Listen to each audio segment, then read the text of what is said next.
All right, what's up? I'm not gonna be live very long today, so we're just gonna try to hop right into it. If you want to join in on the conversations, as of right now, you can come over to TikTok. You can follow me at Elijah Johnson _3 on TikTok, and you can request up and join the live. So I'm gonna go live on TikTok right now. Ah, and then we'll be right back.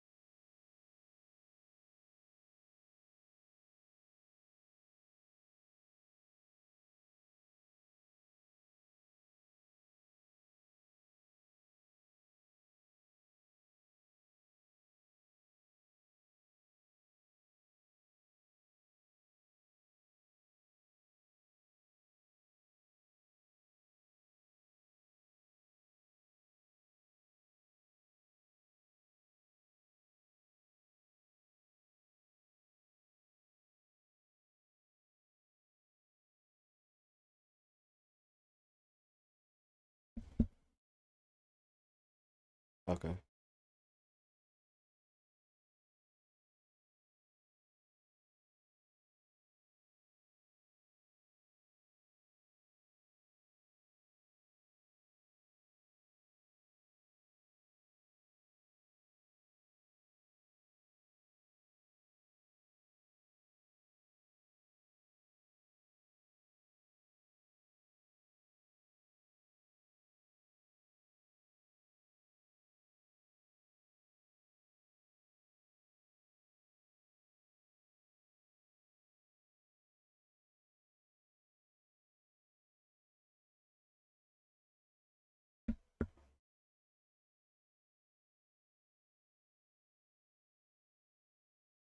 Okay.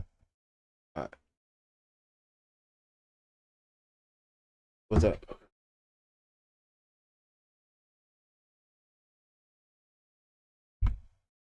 You think you're a smart guy? All right.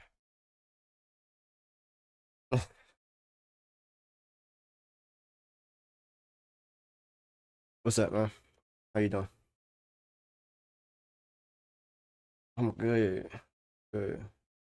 Why should I be a Muslim? Yeah.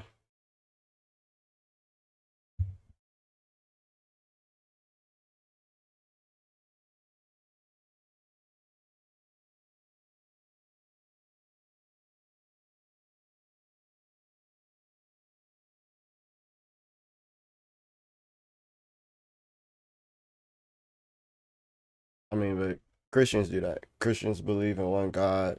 They respect all of the prophets that came before. They have to live a very particular way. Orthodox Christians pray 7 times a day. We have to repair the evil with the good. We need to, you know, we do all those things. So why wouldn't I just be able to be a Christian then?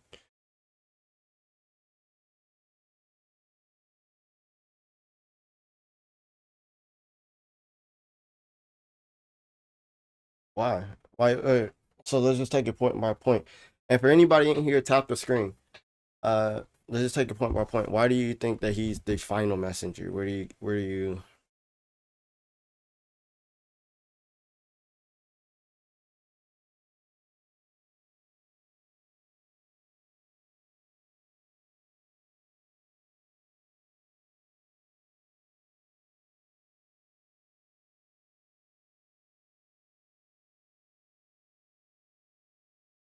So the thing that confuses me, right, is that when I go and I read what the other prophets said, right, it said that the Messiah was going to be the seal of the prophets.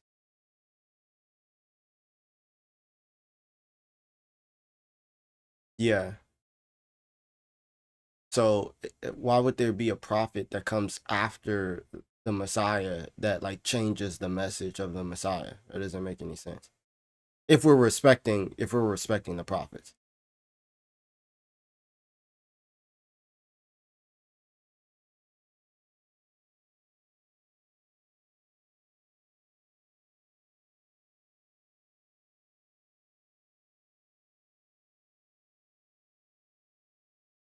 But is he going to send a new messenger that goes against the message that was already prophesied? Like God prophesied in those previous prophets that he himself was going to come down and that the Messiah was going to die and raise again.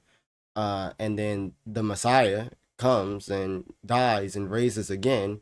And then another prophet 600 years later says, no, actually, this didn't happen. I don't think that that's something that God would do. It seemed like God would be contradicting himself.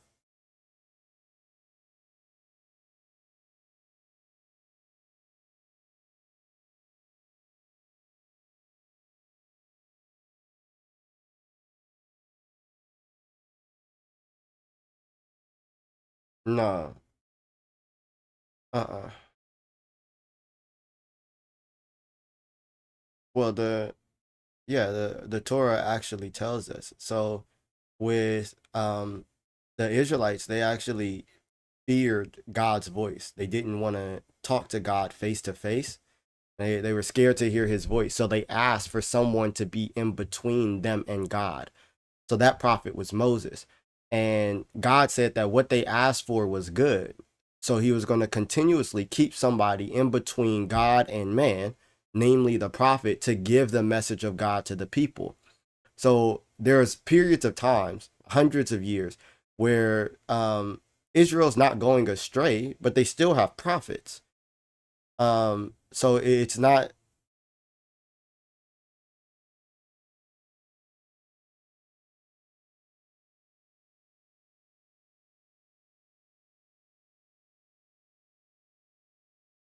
Yeah, but when they can't, us, okay, so yeah, so when those prophets came to correct those who went astray, right? When they came, they pointed back to the revelation that was given before, right? The things that the previous prophet said.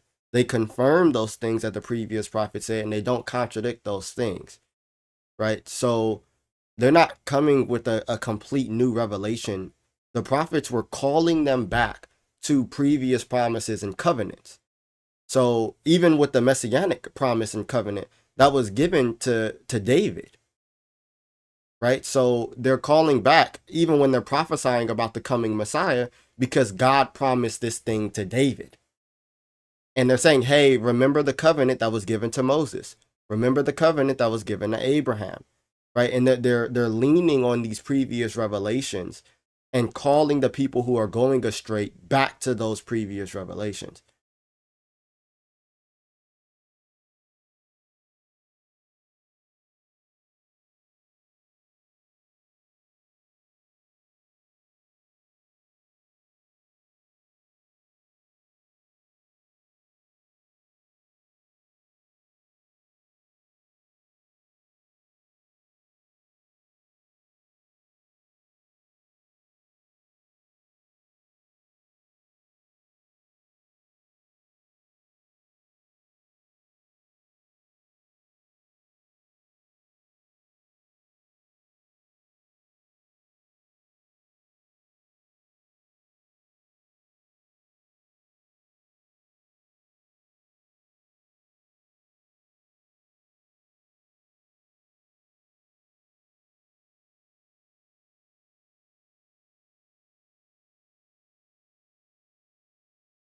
Mhm.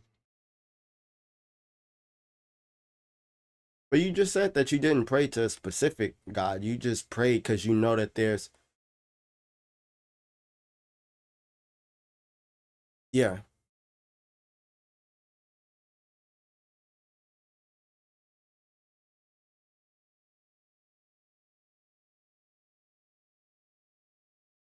Yeah, yeah, no, yeah, I mean, glory be to God. So I'm assuming that your mom got better. Amen. Glory be to God for that. Now just because you prayed it in Arabic doesn't mean that it was like specifically the Islamic God that answered said prayer in Arabic, right? Yeah, but the Arabic Christians they call Jesus Allah, right? Um, and I think what you did was something very particular and specific. You were in a genuine time of grief and desire for help. You said any God that is true, the God that is true, please hear my cry for help, right?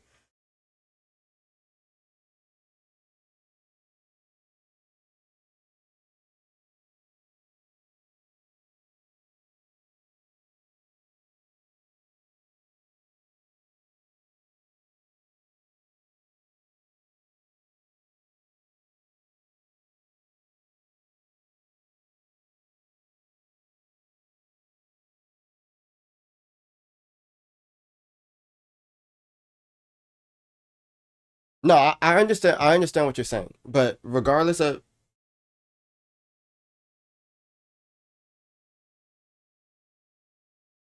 yeah, no, I understand what you're saying. That's not a problem, right? I'm saying that just because you're praying a prayer in Arabic doesn't mean that the Islamic God is true. Now, glory be to God for your mom getting better. Never want to see anything like bad like that happen.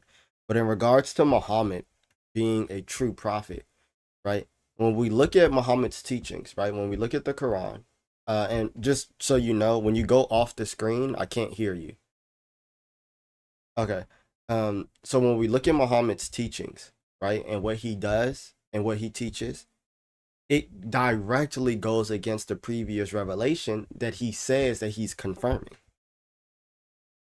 So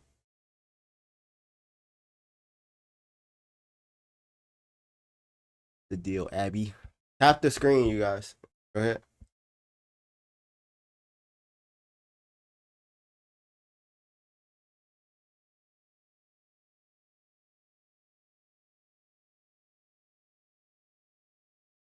Hmm.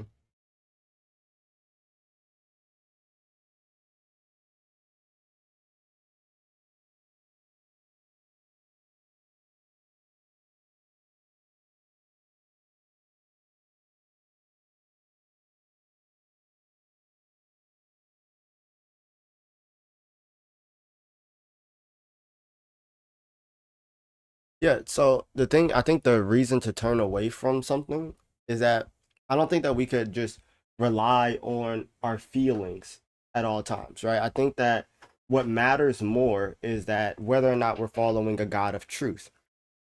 Uh, so if Allah is true, then you can look at the things that are claimed in His Word in the Quran, right? And you'll be able to figure out, through whatever research necessary, whether or not He is true or not.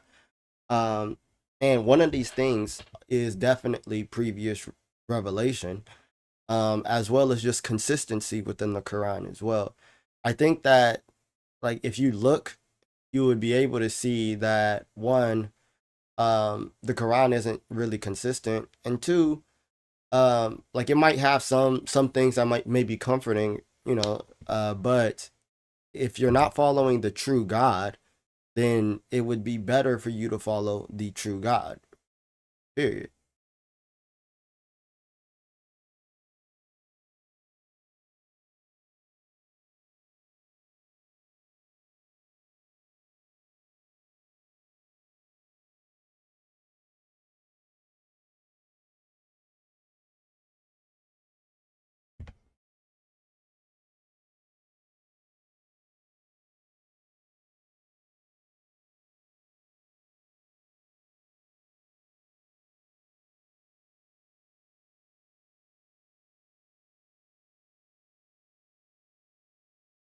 He does.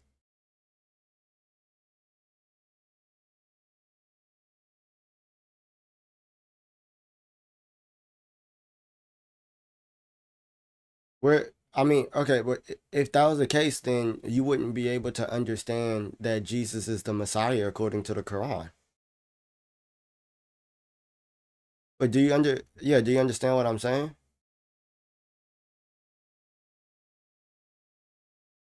Hmm.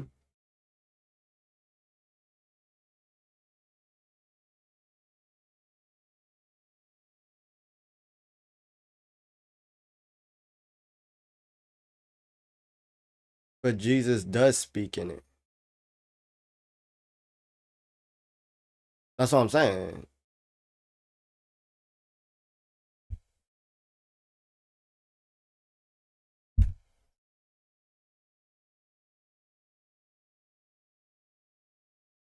Uh, no, so well, yeah, the Quran and the Bible are different, yeah. But so either way it goes, right? If the Quran is authored by God, what would prove the Quran wrong? You haven't given me a reason as to why I should be a Muslim. Because right now it seems like, thank you so much, Abby. Right now it seems like you're just saying, Like you believe it because you believe it, right? You just have faith. Hmm.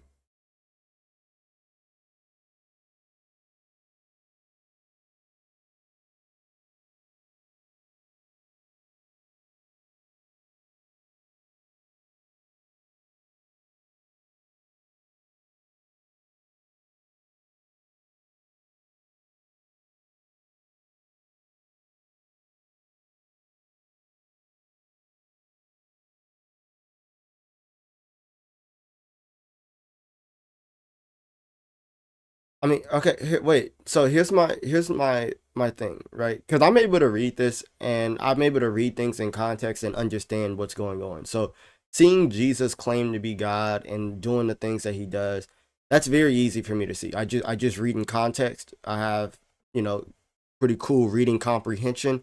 I'm able to understand. Now the thing is that for you, you don't read the Bible on a daily basis. You don't rely on the Bible. Yeah, you don't rely on the Bible for Islam to be true. So I'm asking you, why should I be a Muslim? And you shouldn't have to use the Bible in order to answer that, right?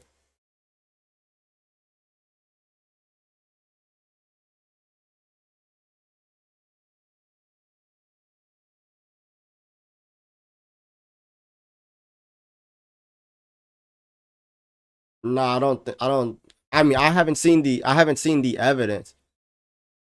Yeah, yeah, that's what I'm saying. I haven't seen the evidence.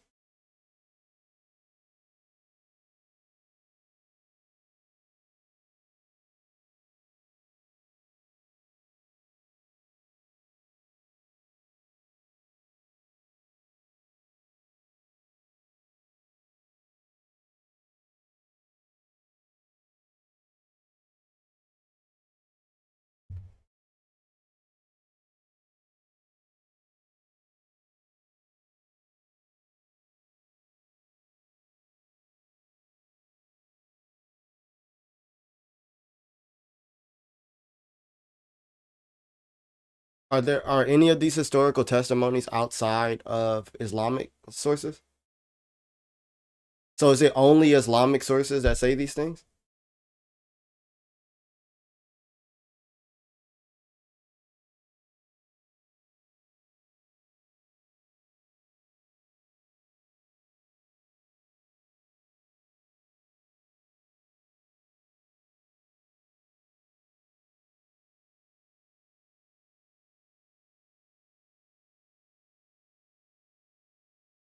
No, it's about evidence, right? It's about,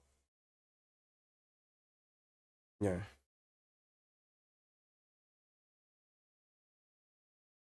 No, so the no no no. So in regards to the resurrection, right? So this is if I were to tell you why you should be a Muslim, right? In regards to the resurrection, we can give the historical facts around the resurrection, and then you come to a conclusion with the evidence of what was more probable, right? So regarding the historical facts is that Jesus died by crucifixion. That's a historical fact. Okay? Here's the now Not yeah, it was actually over 100. The Ebionites believed that Jesus was crucified. I'm 100% positive about that. You can double check. The Ebionites believed that Jesus was crucified. They did not believe. I'll help you. They did not believe that Jesus was God, but they had the understanding that Jesus was crucified because Jesus was crucified. So Jesus' crucifixion is a historical fact. So we know that Jesus died by crucifixion. His disciples believed to see him after he was dead, and so did his enemies. And the tomb that he was buried in was empty. Now, what sufficiently explains these facts? And I would say that the thing that best sufficiently explains these things is the resurrection of Jesus Christ.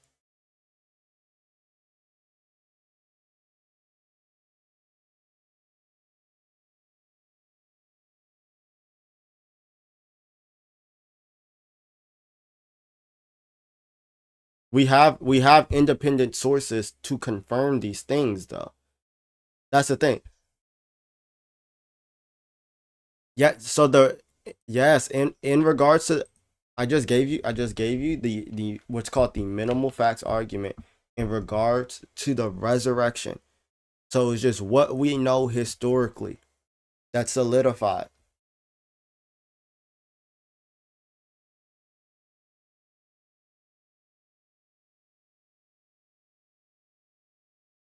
You said what?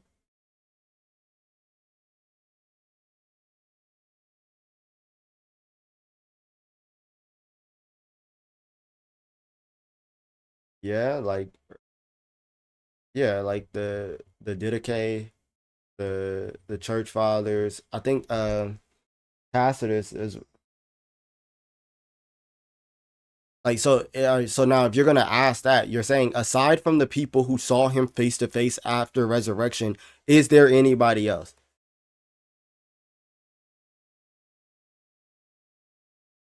Well, okay, so what the Bible before it's compiled, they are just independent testimony as to what happened. So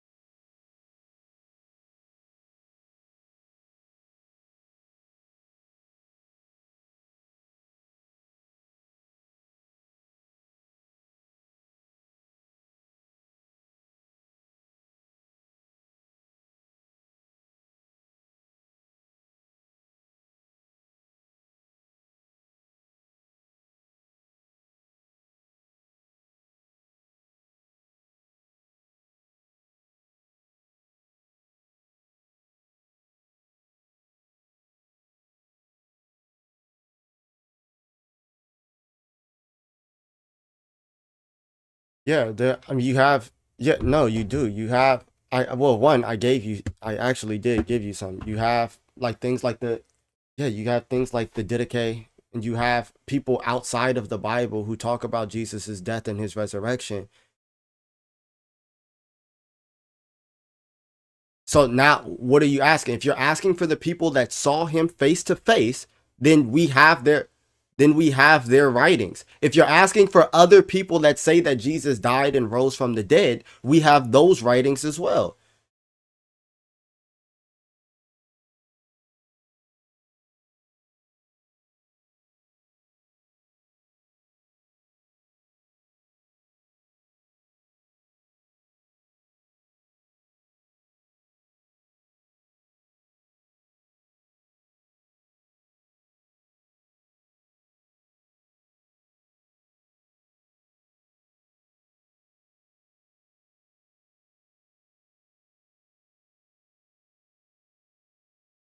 Yeah, so if you're gonna deny the primary sources, right?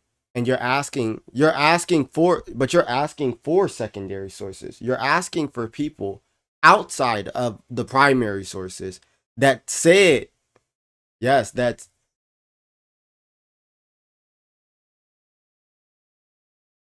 yeah. So outside of the primary sources who said that they saw them, you're asking for something outside of that. Doesn't make any sense.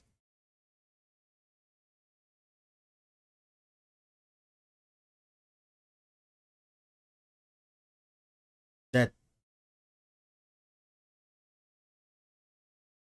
aside, huh? All right, let me figure out what you're saying.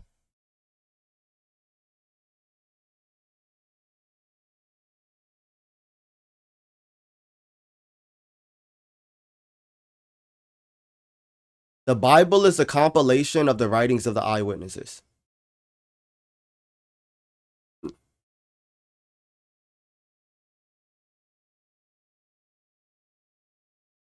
I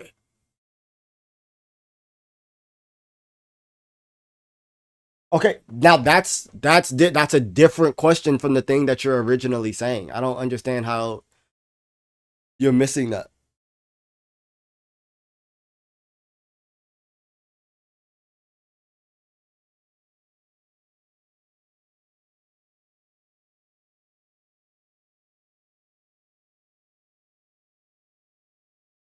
and they saw it. So in regards to the eyewitnesses of them seeing him, these things are compiled in what is called the Bible today. These are but what these no, but what these are independent writings and testimonies that are later compiled into one book. Now, in regards to Jesus, in regards to hold on, in regards to Jesus Christ, crucifixion, and even the beliefs of the Christians, because the argument that I gave is just that his disciples firmly believed to see him risen from the dead. You have not only biblical evidence of this, but you have extra biblical sources as well. People outside the Bible who don't believe in those things.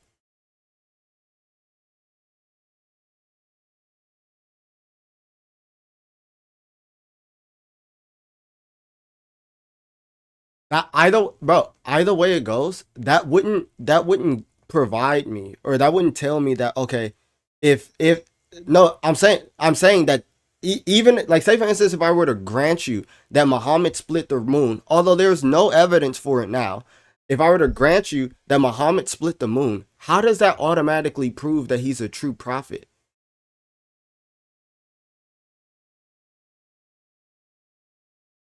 So you do use the Bible.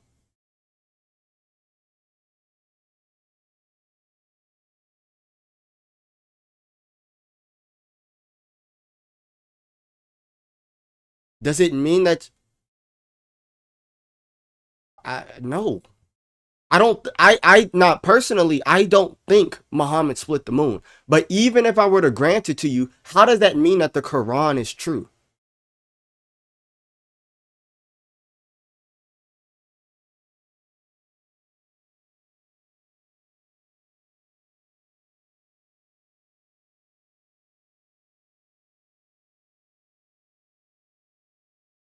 No. No. No.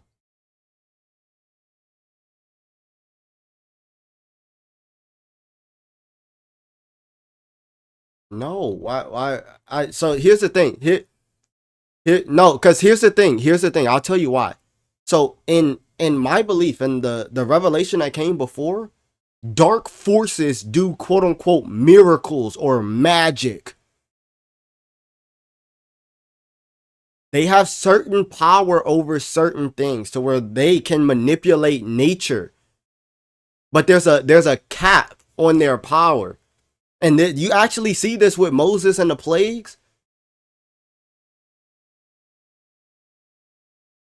I don't even think that it happened. But what I do know, hold on, wait, what I do know is that Muhammad told you to pray to the moon goddesses. And these things were taken out because, oh, he was deceived by Satan. So I don't think it's a coincidence that his big miracle has to do with the moon of the goddesses that he was telling you to pray to.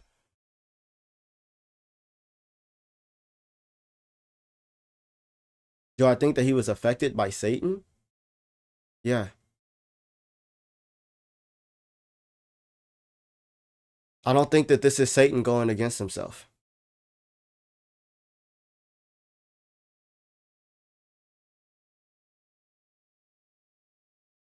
Yeah, but if he's telling you, "Oh, seek refuge from Satan, but pray to me," he's not actually going against himself.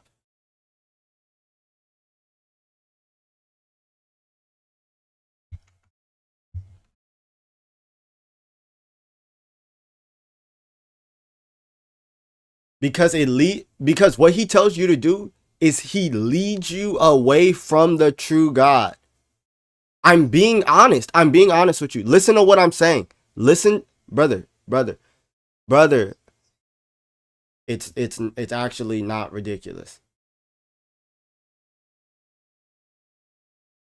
When it says that Satan or a house divided against itself will not stand. And what I'm saying about the Quran is that Satan is telling you to deny the true God and follow a false God. He's saying follow one false God. Okay. Is that one true God? The same hold on. Is that one true God the same God of Abraham, Isaac, and Moses?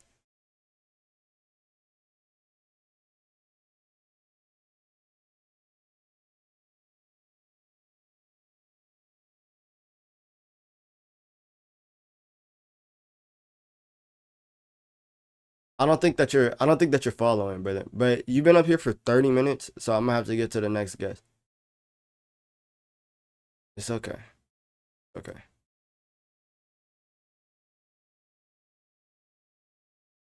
Uh, I can't remember who was first. I'm not gonna lie to you. Yeah, I gotta start putting a time limit on. Uh, you got 5 minutes. No, no, no. If it's genuine, then it could go on. But if you don't provide good evidence in the first five, I'm gonna move on.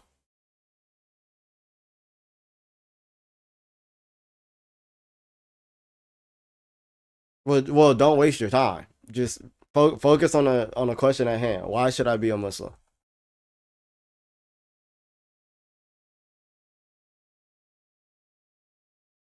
Yeah, one who submits to the one true God.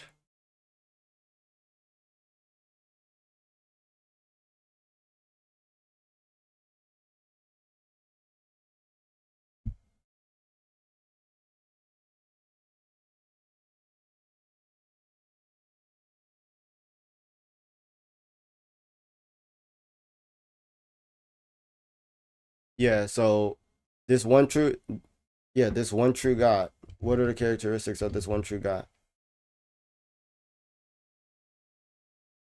Uh, is he personal? Mm-hmm. Mm-hmm. The unlimited. So if I believe in a limited God, that's not the true God, right? Okay. Is this true God a father? Okay. So if I believe that this true God is a father, am I a Muslim?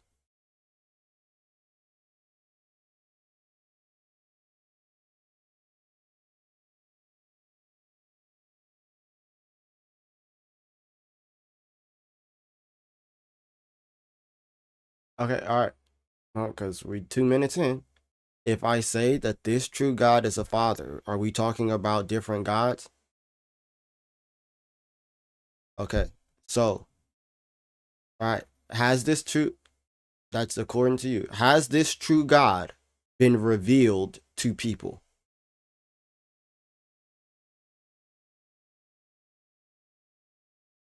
To who? By who? No, no, like, are there specific people who he revealed to that wrote a message down that revealed it to the people?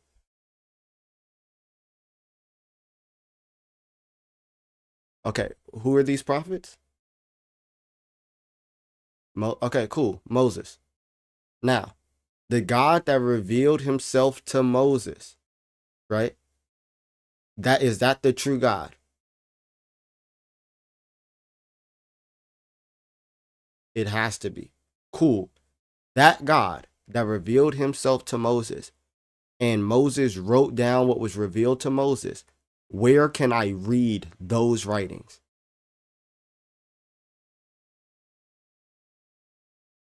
How do you know?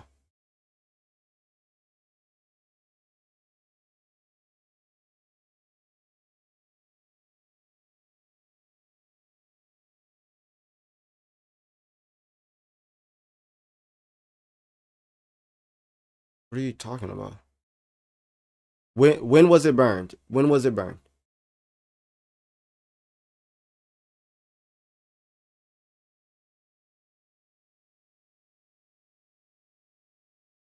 So here comes the problem now is that the Quran confirms what is written in the Torah. Right? They have it.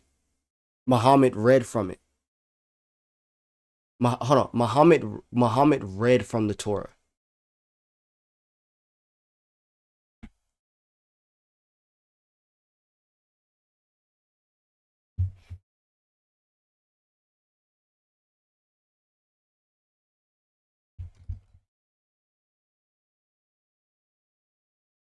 The same thing.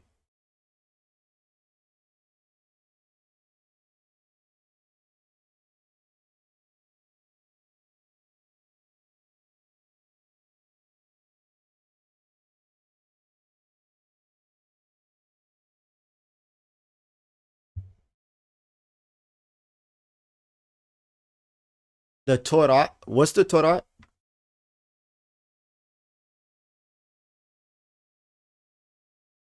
Okay, and you're saying that they didn't have that when Muhammad was around. Did they have that or not? No. Okay. Here. Oh shoot. Nah, I think you are. Hold on. Give me. Hold on. No. It's not. It's not our thought. You go here. You could pull it. You could pull it up. I'm gonna get my. Hold on. Wait, I'm gonna get my stuff ready. Go to Sunan Abu Dawood 4449.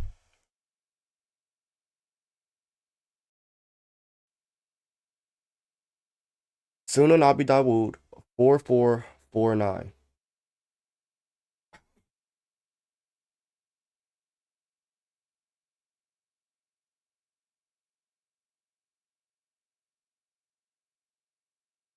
I'm gonna try to pull it up for everybody.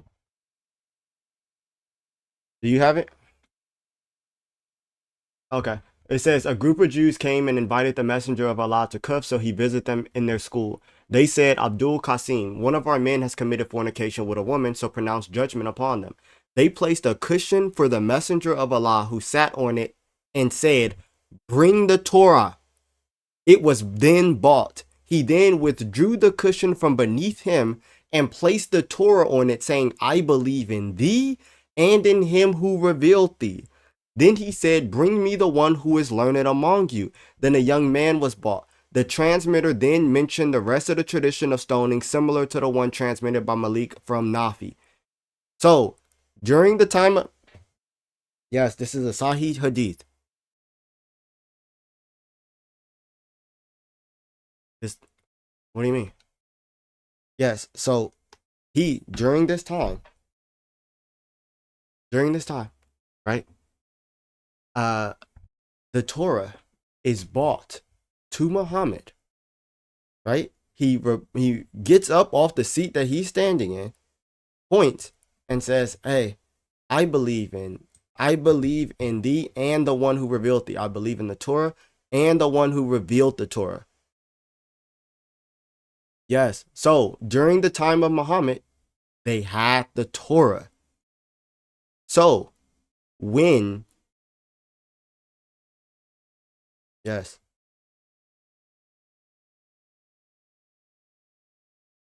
yes.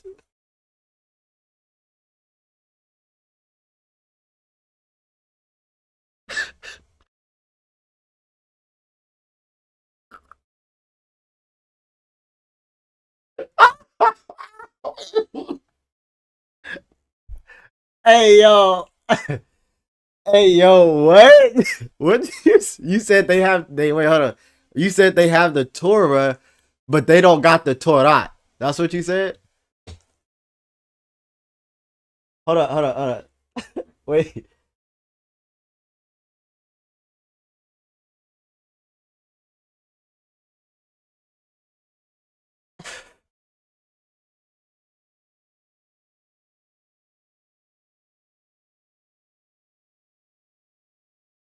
Oh, why is my screen not working?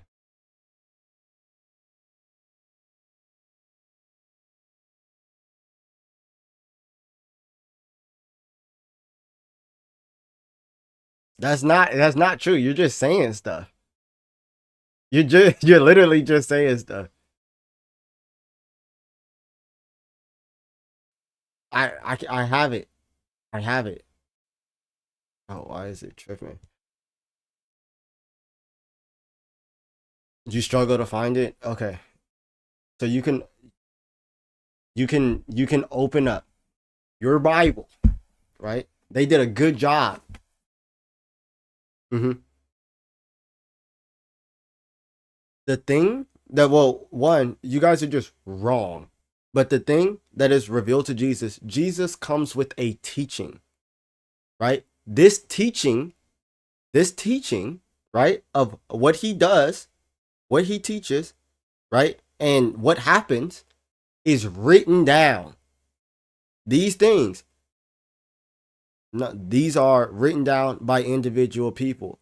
A person named Matthew wrote it down. A person named Mark wrote it down. A person named Luke wrote it down. And a person named John wrote it down. And then we have those writings.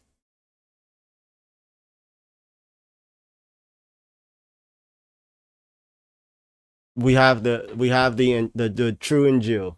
The true Injil.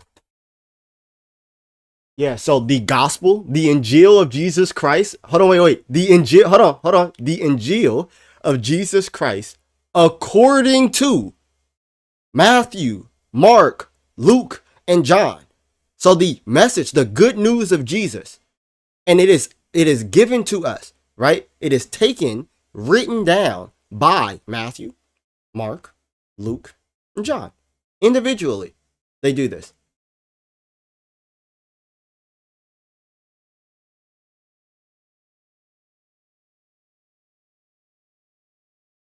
Oh, that's a good question. So the people who actually follow Matthew, Mark, Luke, and John, they wrote things down as well. So we can know for sure, not just through the manuscripts, but also through church tradition, that, oh, Matthew wrote his gospel and he did it like this. John, he was here. He was old in age. We actually asked him, like, we know him. We asked him to write a gospel, right? So then he wrote his gospel in while he was in Ephesus. Like, we have actual documentation that go to show that, oh, this is like, these people knew these disciples, knew the people who wrote these things, like what they were doing, where they wrote them, why they wrote them, all of that. Well, it would be yes. If you're a follower of Matthew, Mark, Luke, and John, you would be a follower of Christ. Does Christ make mistakes? No, but what does this have to do with which?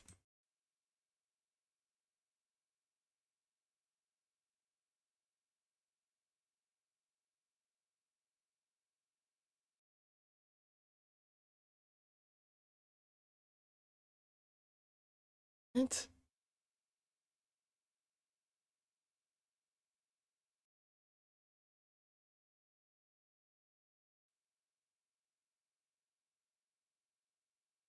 Bro, I don't. I honestly, I have no idea. I have no idea what you're talking about, bro. Christ doesn't make mistakes. But this like one, this doesn't go to show. So you're saying, oh, we don't. You're saying that the hold on, wait, because in a second I'm gonna have to move on because I don't think that you're following in the conversation. Notice that we went from, oh, being a Muslim means that you have to follow the true God. The true God is not the true God is not a father, right? The true God is the one that revealed itself to Moses, and the message that was revealed to Moses was the Torah. You said that the Torah was destroyed. I show a hadith where it says that the Torah is not destroyed, but it was there during the time of Muhammad. So therefore, when the Quran is confirming the Torah, they have the Torah then and there. Now we have manuscripts of the Torah from before the time of Muhammad and during the time of Muhammad. So we have the Torah. Now,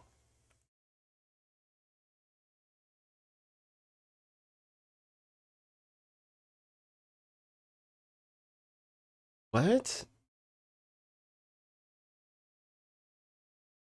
What are you talking about?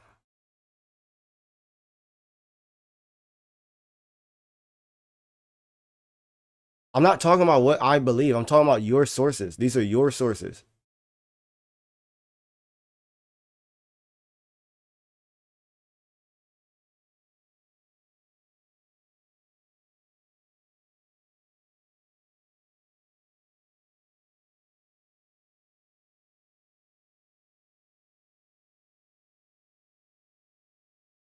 What did you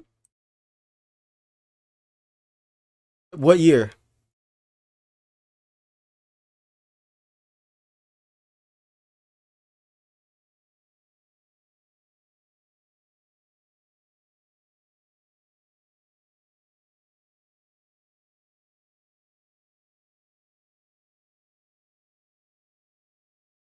AD?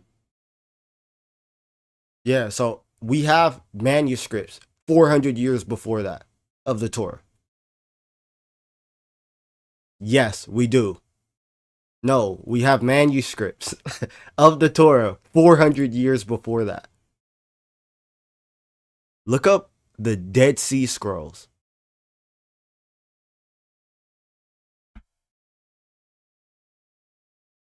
How much do you want to bet? How much do you want to bet?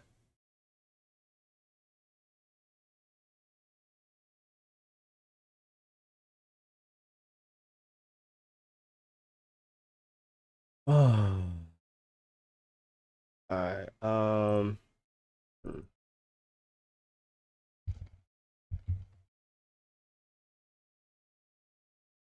Uh.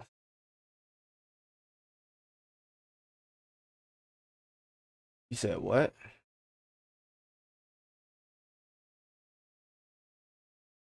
A grip. A grip. Like so much is ridiculous.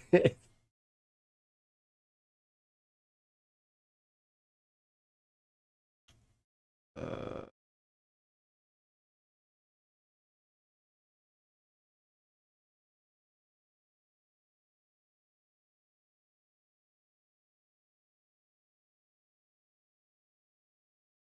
Yeah. So yeah, you could look up the Dead Sea Scrolls. Let me see if I can share my screen.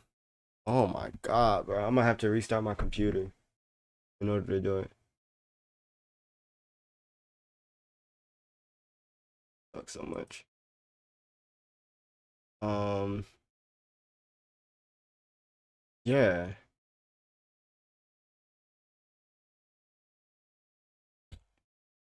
But I mean, it doesn't like suck. But yeah, so you could look up the Dead Sea Scrolls. You could go to deadseascrolls.org.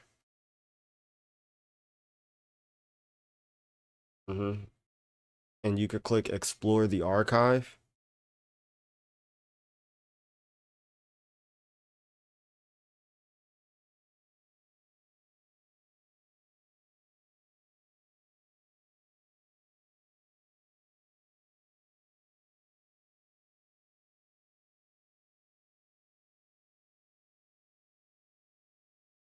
But yeah, we have uh we have we have scrolls of the Old Testament, like some things in full. Or I'm talking about, bro, I'm talking about over 400 years.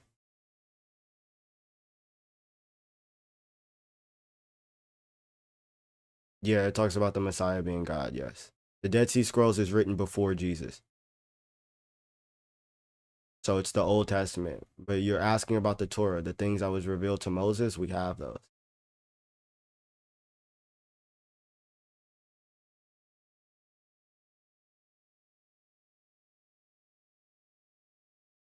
You see?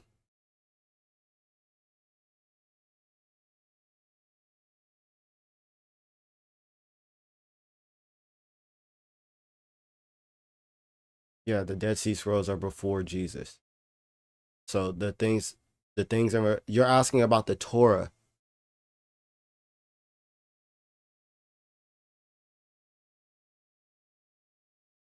Moses?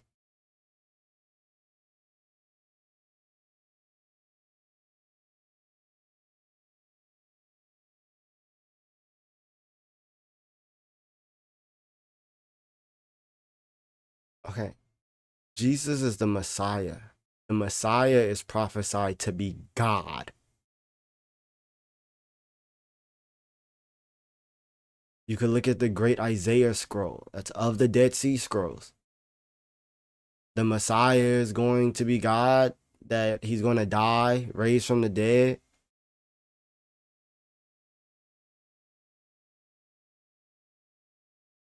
But you go ahead and you look at that, bro.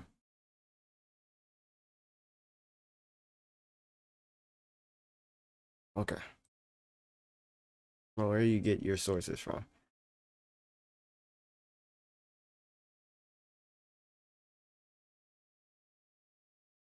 Hello? Yeah, what's up?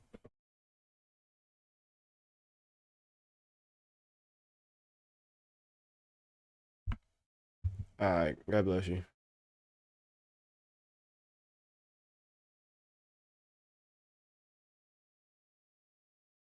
So,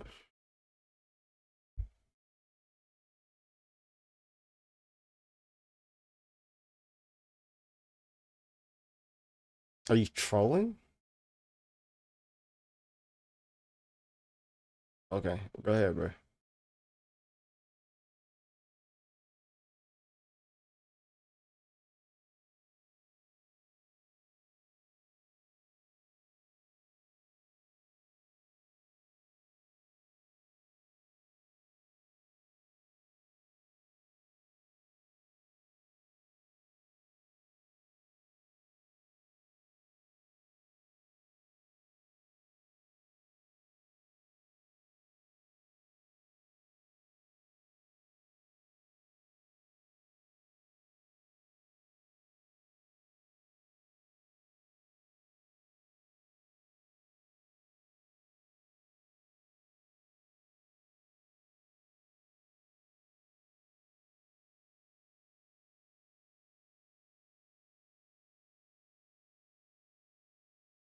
Okay, so there's a lot to unpack there, but you're talking about the previous prophets, and you're saying that like Muhammad is a continuation of the previous prophets, right?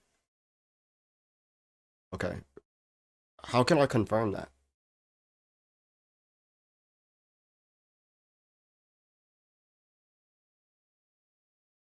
Mhm.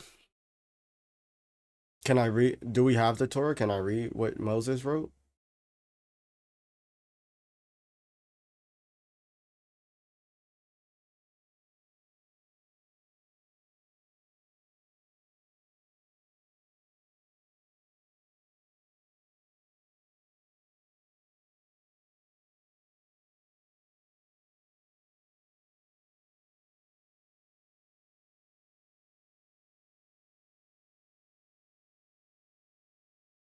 How can I tell? How can I tell what's corrupted versus what's not corrupted?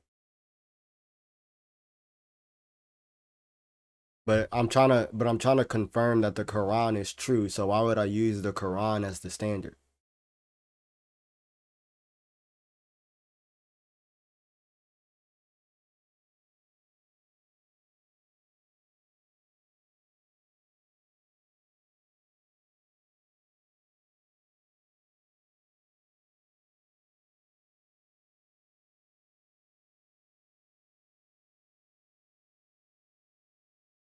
Wait, hold on, wait. You're saying I can go and look at the Torah.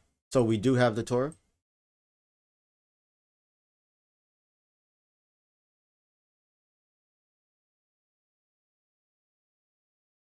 And what do you mean false brotherhood and right brotherhood?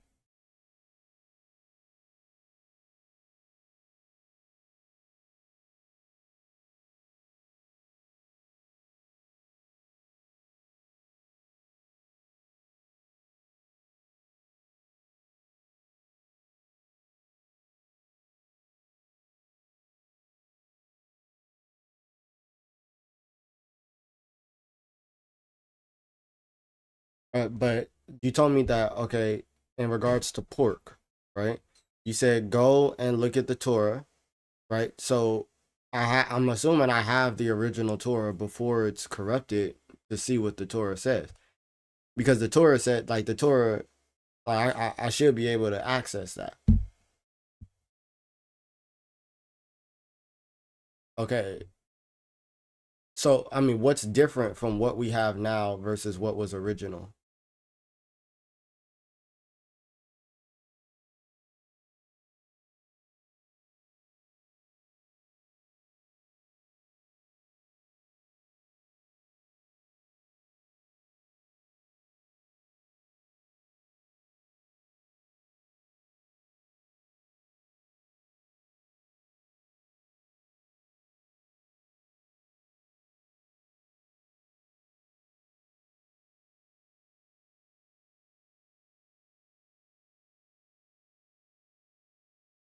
There's no proof for your claims. You're just saying like you're just saying stuff.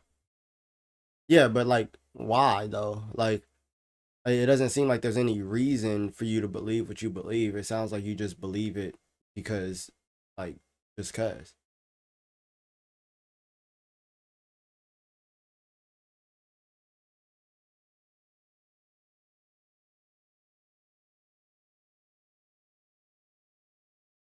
Yeah, as the fulfillment of what was written in the Torah. So what Moses says is that there's going to be a prophet that comes like after him, right? And we're supposed to follow him, as well as Moses writes down in the Torah the promise that was given to Eve and the promise that was given to Abraham, right? And the things that was given to Abraham as well was that like on this mountain where he almost slayed his son, the lamb was going to be provided, right? So these prophecies are like fulfilled in Jesus. They're not just reiterating the message of Moses, but they're actually bringing to fulfillment the promise of God.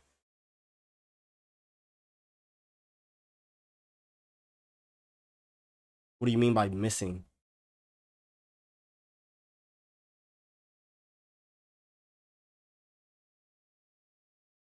No. So imagine this, right?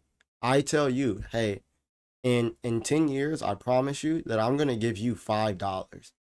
Right? That's the message that I gave you. You wrote down on March 17th, 2025, right? Elijah promised me that he was going to give me $5, right? Now, that time period after that is going to come as to whether or not I'm going to keep true to my promise, which would be the fulfillment of the promise in which I gave. Now, the promise is there. The promise is not altered. I gave you that promise and I don't sway from my promises, right? So you can be sure that I'm going to keep true to my promise. Now, the next year or whenever I fulfill that promise, you could write down the message that, oh, Elijah actually did. He came through and he fulfilled his promise, and this is the way in which he did it. He gained control over the United States Treasury and he was able to write his own $5 bills. This is how he did it, right? You're just writing the fulfillment of the promise that was given to you.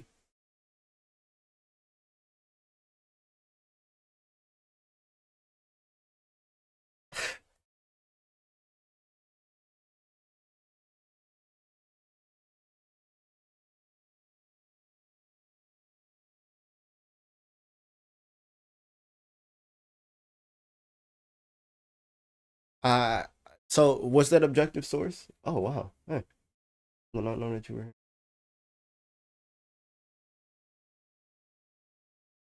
I don't lie.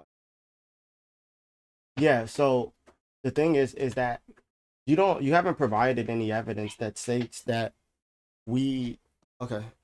You haven't provided any evidence that states that we don't have the Torah. You're saying that if the Torah goes against the Quran, then the Torah that we have is wrong. And yet there's no reason to believe that, finally.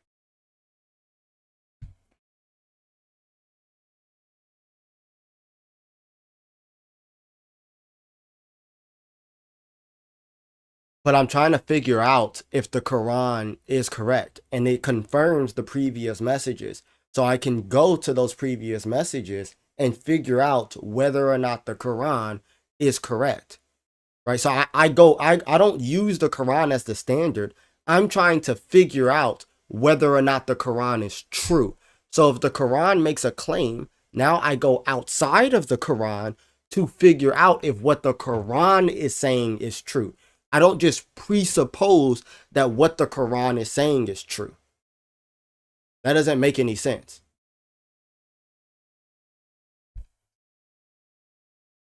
I think it goes against the previous revelation. For example, the Old Testament says that the Messiah is going to come and be crucified, right? He's going to die. The New Testament says the Messiah came and was crucified, he died. And then the Quran comes and says that the Messiah did not die, nor was he crucified.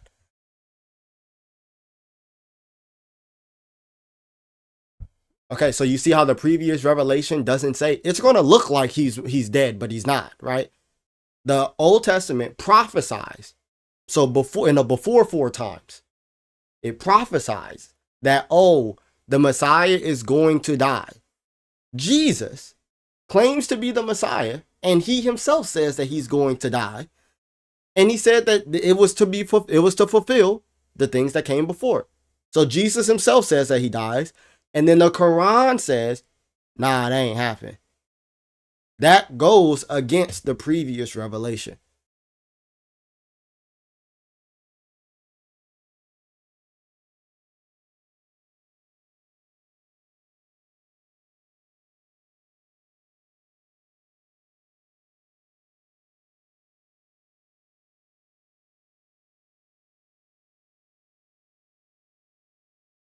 No. I think you're missing it. You're missing it. Okay? The Quran comes after, right? And it confirms the previous. It confirms the message that was previously given. Okay?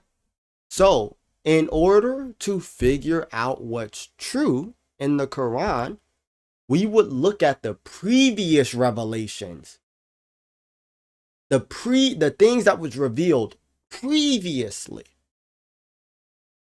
We don't look at what was revealed now. We don't look at the Quran to then confirm the books that came before. No, we look at what came before to figure out whether or not the Quran is true.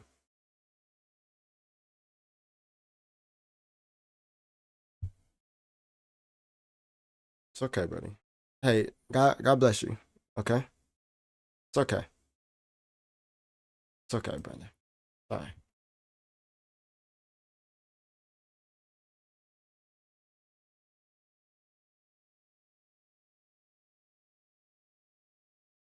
The Torah. Yeah. We ain't got the Torah.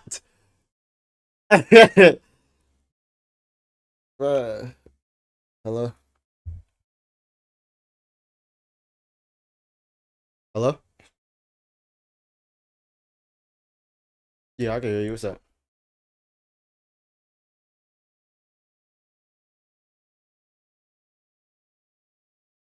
Oh, okay.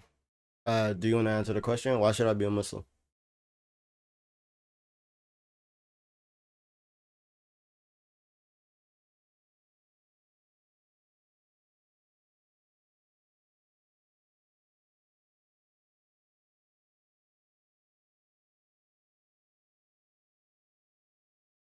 What question did you hear me ask?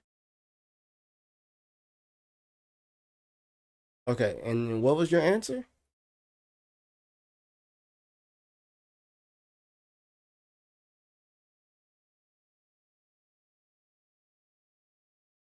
Do you believe that the Prophet Muhammad is a true prophet?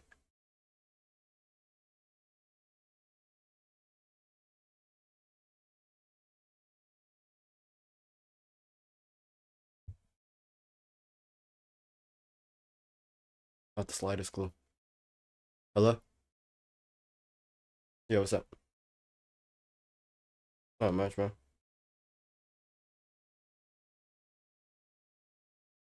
Hmm.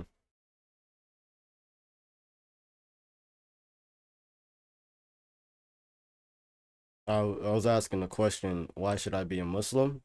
And I didn't get an answer as to why I should be.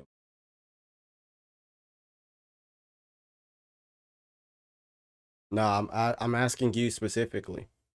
Why should I be a Muslim?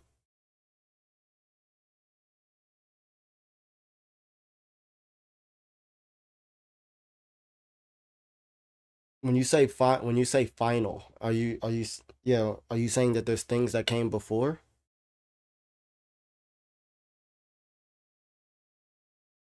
Okay, so there's something that came before Muhammad, and you're saying that Muhammad is the final one. Okay. How would I how would I confirm that Muhammad is the final one? Is he prophesied in the things that came before or something?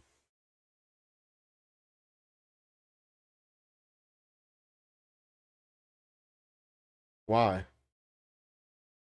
When you say prophet, you mean like a true prophet?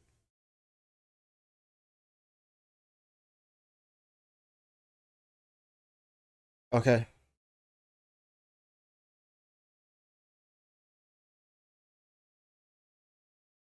I think he goes against the previous revelation. I think he goes against every prophet that came before him in terms of his teaching, his ministry, the God that he served. Uh, yeah. So, for example, the all the prophets that came before Jesus, right? They confirm certain things about God and about the Messiah. One of those being that God is a father and that the Messiah is going to die. Jesus comes. Jesus comes. Hold on. Jesus comes. Wait, you say you want a verse? No, I could give you the verse because I mean I shouldn't just get up here and make claims. You're right. Yeah. So this is Deuteronomy 32 verse 6. Do you thus repay Yahweh, you foolish and senseless people? Is he not your father who created you, who made you and established you? So right here Moses calls God Father, right? In regards to the Messiah dying, there's a lot of different verses in regards to the Messiah being born, being God made flesh. Yeah, we could go to Isaiah 53. It's just talking about the Messiah, right? Yes, yes, yes. So this chapter is talking about the Messiah, right? He was pierced for our transgressions, he was crushed for our iniquities. Upon him was the chastisement that brought us peace, and by his wounds we are healed. Let's keep going, right? By oppression and judgment he was taken away. And as for his generation who considered that he was cut off out of the land of the living, stricken for my people stricken for the transgression of my people, and they made his grave with the wicked and with a rich man in his death, although he had done no violence and there was no deceit in his mouth. As well as Psalm 22. You said what? You want me to keep reading this or go to other verses where it says that the Messiah is going to die? Yet it was the will of the Lord to crush him. He has put him to grief. When his soul makes an offering for guilt, he shall see his offspring. He shall prolong his days. So this person is, yeah, it's talking about the Messiah, how he's going to be pierced for our transgressions, crushed for our iniquities, placed up as a guilt offering, killed, right, cut out of the land of the living for the transgression of his people. They buried him with a rich man, although he had done no violence and had no deceit in his mouth. And his soul makes an offering for guilt. But then he is going to see his offspring, and his days will be prolonged, or he's going to come back to life. So, yes, this is the Old Testament. So then Jesus comes along, right? Jesus comes along. He proclaims to be the Messiah. He dies. Jesus came for his people. He actually comes for both. Either way, let's hey, let's not get sidetracked. No, hold on, cause bro, chill. Cause what we're showing right now, okay, cool. So Jesus comes. This is in Luke chapter 24, right? Start at verse 44. Then he said to them, these are my words that I spoke to you while I was still with you, that everything written about me in the law of Moses and the prophets and the Psalms must be fulfilled. Then he opened their minds to understand the scriptures and said to them, thus it is written that the Christ should suffer and on the third day rise from the dead, and that repentance for the forgiveness of sins should be proclaimed in his name to all nations, beginning from Jerusalem. You are witnesses of these things. For behold, I am sending you the promise of my Father upon you, but stay in the city until you are clothed with the power from on high. So you see how Jesus confirms the thing from Moses, right? How you know? How do you know? I do. I know the Bible. I say that these are Jesus's words.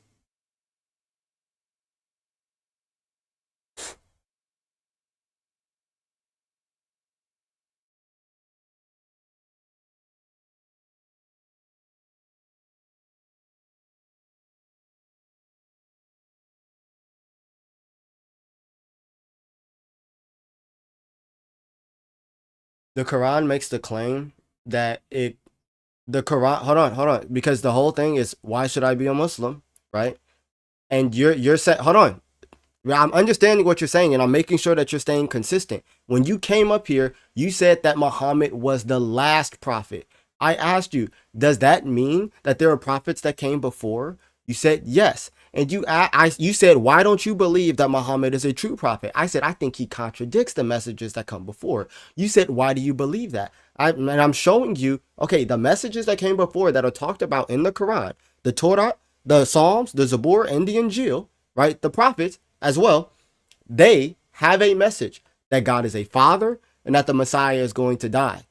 Jesus claims to be the Messiah, that God is a father, and that he was supposed to die because of everything that was written about him in those previous scriptures. Muhammad comes along and says, nah.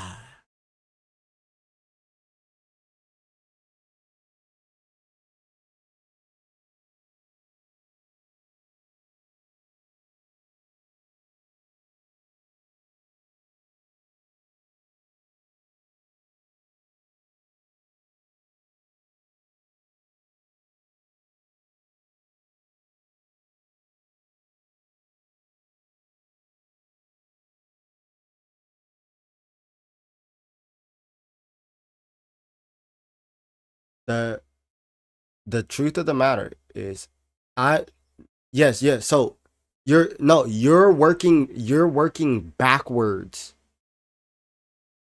I'm trying to. You're working. I don't think that there's all right. So to your question, did Jesus come down with a book? I don't think that there's any evidence to support that claim. Why would I believe that? No, I understand what the Muslims believe. I'm saying, why would I believe that?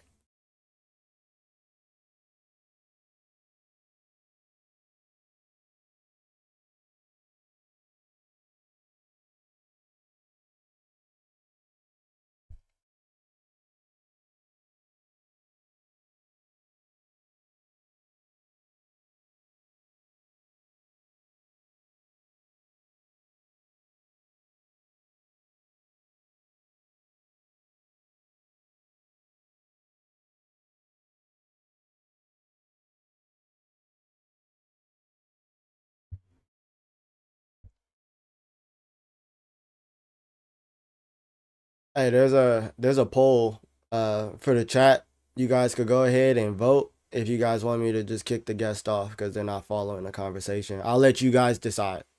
All right, so there's a poll right up here, uh, in the top. What is it, like left corner? You guys could go ahead and vote. Whatever you decide, we'll do. Yeah, because you're not actually engaging in the conversation.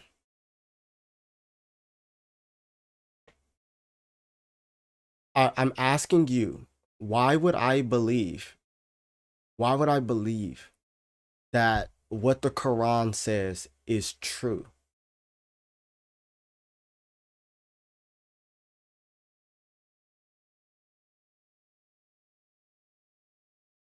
Okay, if even if I were to presuppose that the Quran is true, right?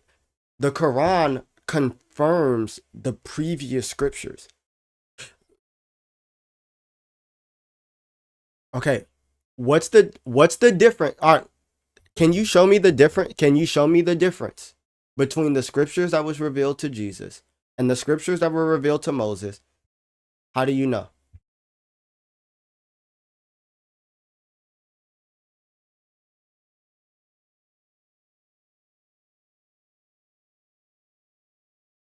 Oh, so if there's contradictions in the book, then it did not come from God. Okay. So what do you do about the contradictions in the Quran?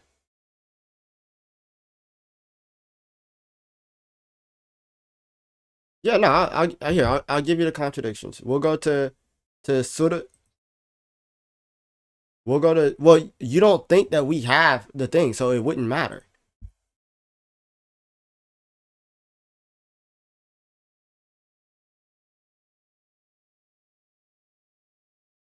Yeah, I don't think that there's a point right now. So first, let's sit here and figure out whether or not the Quran is true, and then we could go to the Bible because that would be the previous revelation, and we have more evidence for those things. And I can help you and just I can help you. Trust me, trust me. brother, trust me, I can help you understand those things. I don't have a problem helping you understand those things. But if you're saying that, oh, the contradictions in the book, that's the thing that makes it wrong, then I'm asking you, how do you deal with the contradictions in the Quran? And you said, can you show me?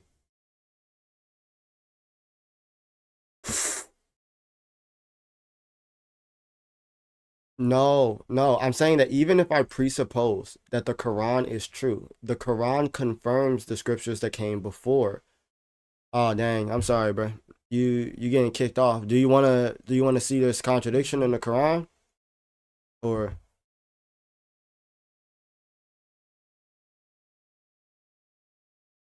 yeah. So I don't think that I don't think that there's contradictions in the Bible. Right? And I'm not just presupposing that the Bible is true. I'm saying even if I were to grant you your Quran is saying that the things that came before, the Torah and the Injil, are the true revelations of God, right? But you're the one that's saying that okay, the what's the name? The contradictions, quote unquote contradictions in the Bible is what makes it not true. So I asked you, how do you deal with the contradictions in the Quran? Now, in chapter 35, verse 18, it says, no soul burdened with sin will bear the burden of another. And if a sin burdened soul cries for help with its burden, none of it will be carried, even by a close relative. So you see how no soul burdened with sin? No soul. Now in chapter 16, verse 25, it says, let them bear their burdens in full on the day of judgment, as well as some of the burdens of the people they misled without knowledge. One verse says, no soul burden will sin will bear the burden of another. This verse says that they will bear burdens in full and some of the burdens of those they misled without knowledge.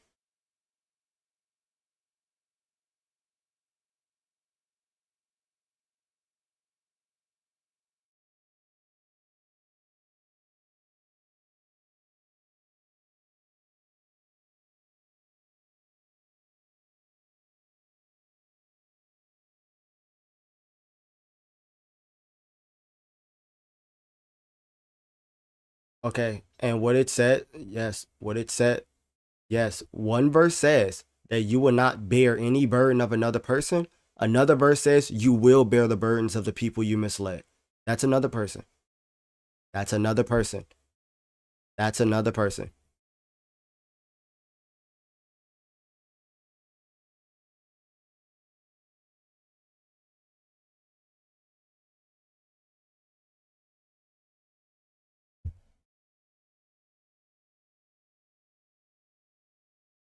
Hello?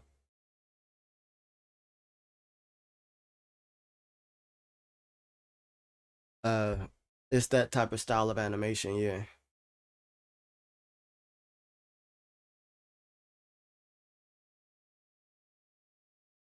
Hmm.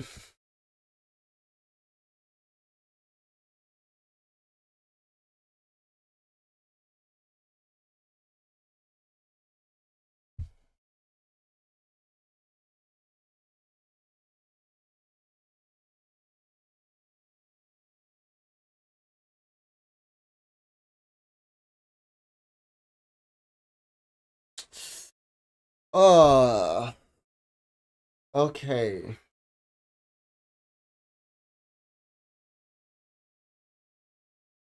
I was gonna maybe we should let the chat decide. Which one should we do? Should we do that Muhammad is the final prophet, or should we do that the Quran is perfect and it has no contradictions?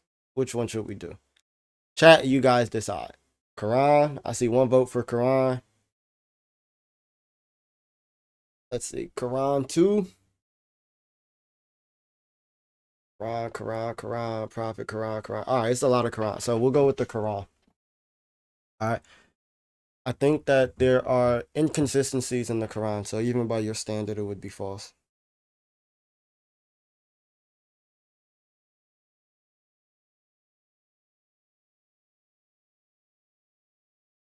I think that, yeah, I think, well, both, like all, yes, that the Quran gets wrong, yeah. Hmm. Yeah. Sperm doesn't come from between the backbone and the ribs. Yeah. These nuts. Nah, it comes from the testicles. It does come from the testicles.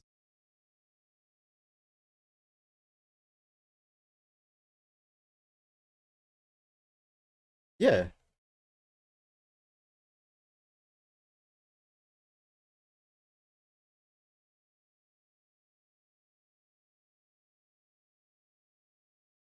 Chapter. Yeah. Chapter 86, verse 5.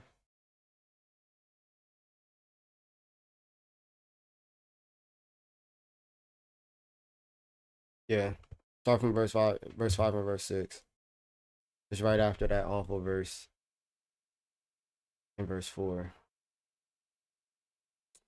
But so let the people consider what they are created from.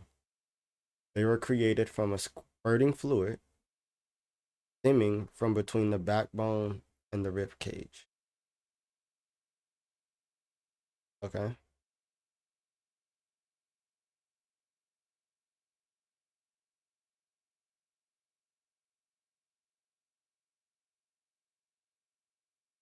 This isn't specific.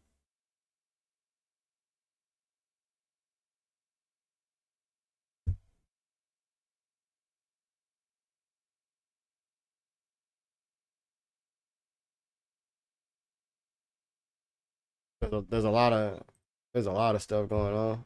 All right. All right. Let's see. Boom. We'll do this for you. All right.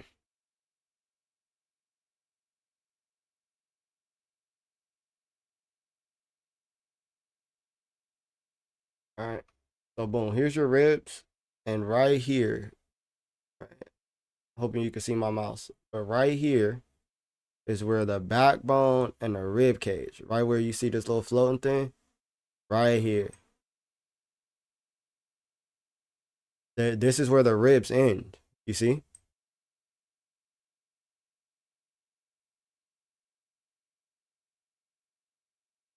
Between the no, it doesn't just say backbone. It says between the backbone and the rib cage.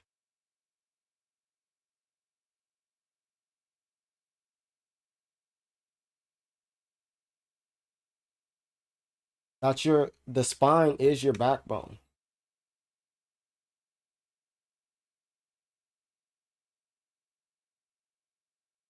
That's not it's not your hip. It's not your hip. To the skeleton? Yeah. So you see your hip is your pelvis, right? And then your sperm is from like right here.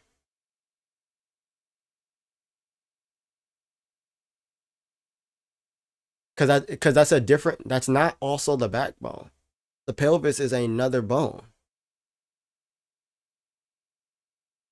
Your backbone is right here. This thing that come down the back.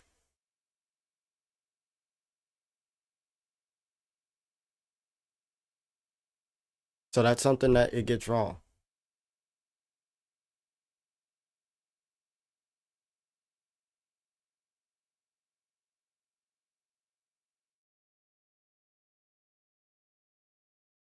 Okay.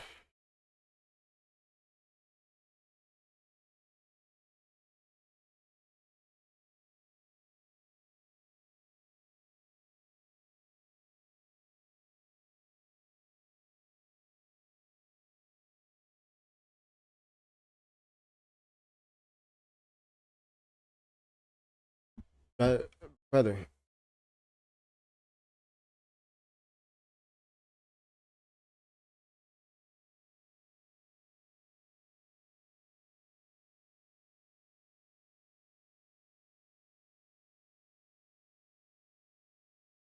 brother. Come on, come on. Come on, lock in.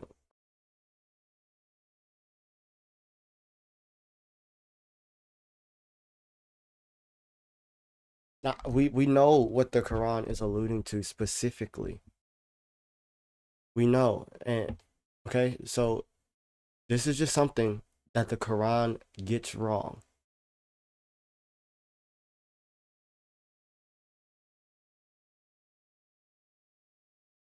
Here, maybe it can help. What is the birthing fluid that man is created from? Right?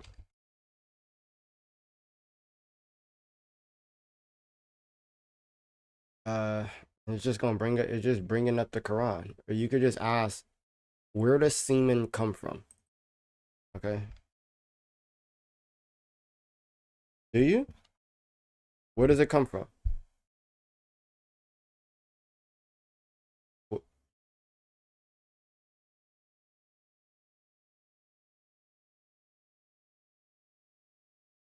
Where does it come from?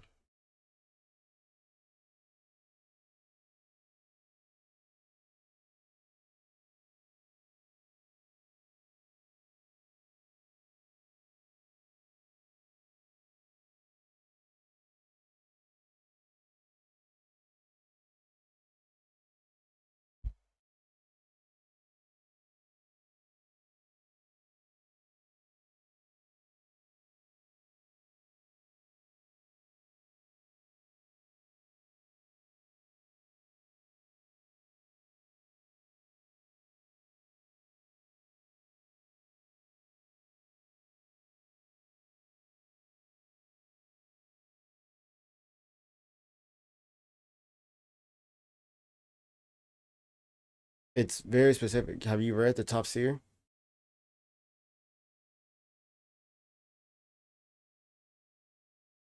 bro? Look at the tafsir. This is Ibn Kathir. He is created from the water gushing forth, meaning the sexual fluid that comes out bursting from forth from the man and the woman. Thus, the child is produced from both of them by permission of Allah. So it's the sexual fluid that comes out bursting forth from the man and the woman. This is wrong too, by the way, but it's very clear what's being talked about.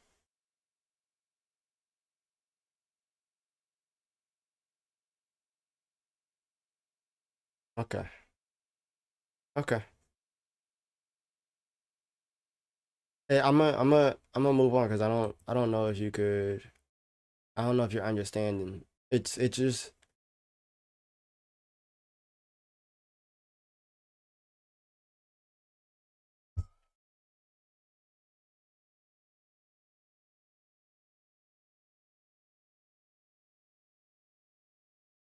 yeah.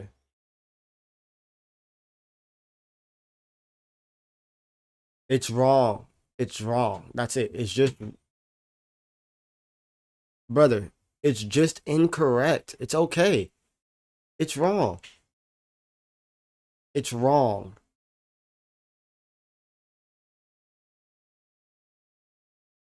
Okay.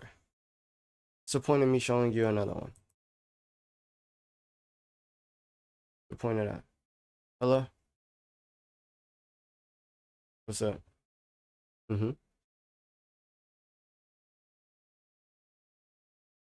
Do you wanna just uh-huh? Do you wanna just answer the question? Why should I be a Muslim? So you don't want to tell me why I should be a Muslim?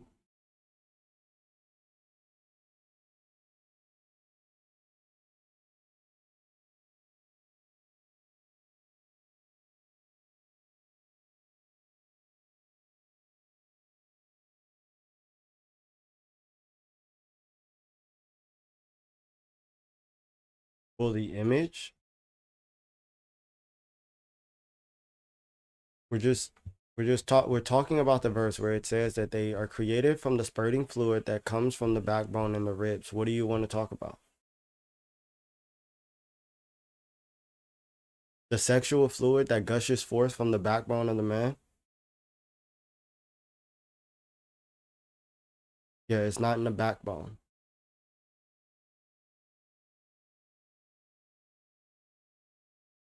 Oh, I don't even want to pull it. I can't pull it up because it's gonna say that I'm. No, it's literally gonna say that I'm showing bad stuff.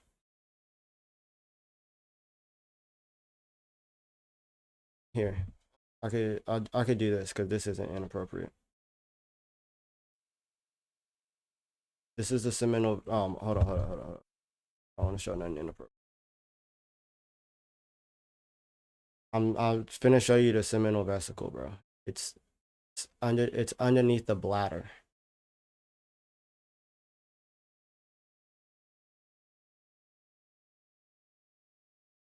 bro.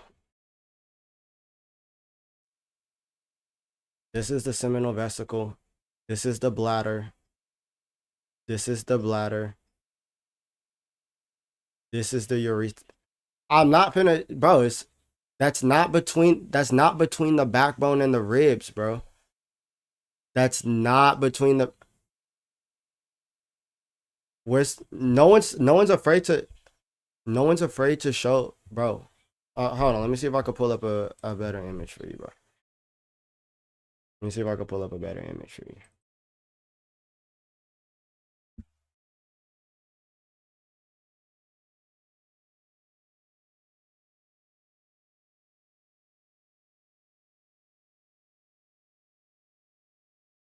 Oh, yeah. It's just inappropriate.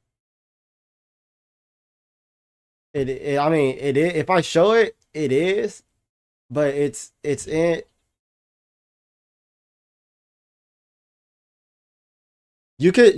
Hey, everyone in the chat.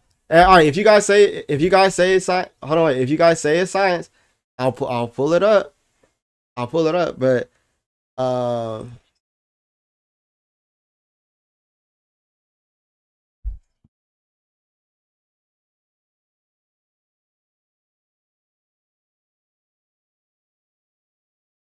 wait. So wait, hold on. Wait. Hold on. Wait.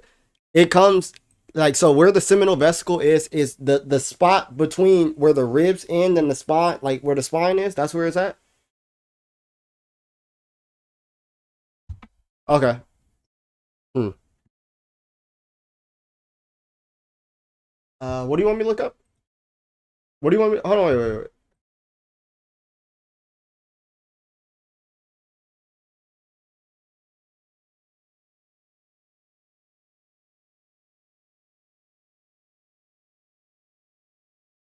And then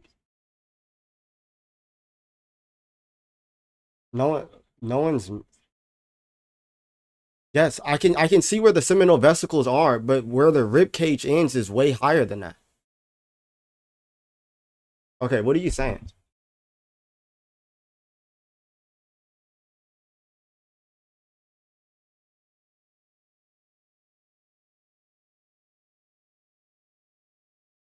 What are you talking about? It does. So what it's no, what it's hold on, wait, because I think you're misrepresenting. So it said what the Quran says is that they're creating from a spurting fluid stemming from between the backbone and the rib cage. And what Ibn Kathir says about this, right, is that this spurting fluid is the sexual fluid, like pause, right, bursting forth from the man and the woman. That it comes forth from the backbone, right? Meaning, literally what he says. Hold on, wait, literally what he says. This is literally what Ibn Kathir says.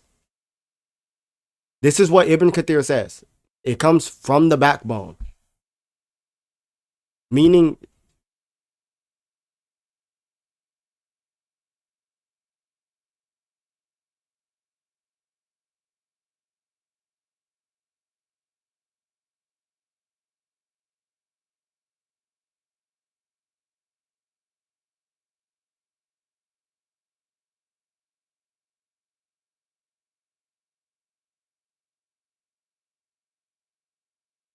that's literally incorrect.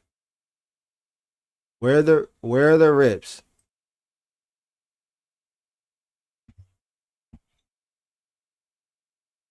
Oh, hold on.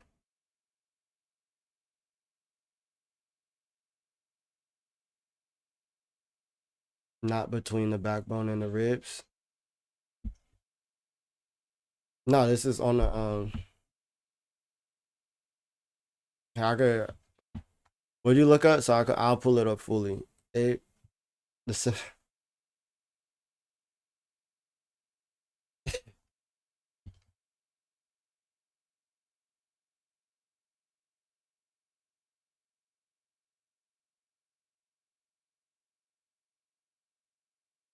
No, the seminal vesicles are located in the pelvis, superior to the rectum, inferior to the bladder, and posterior to the prostrate, not between the backbone and the ribs.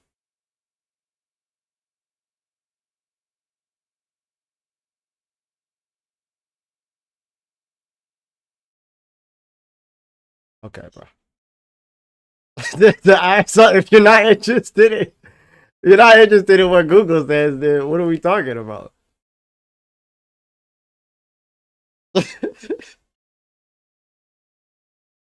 I think this person.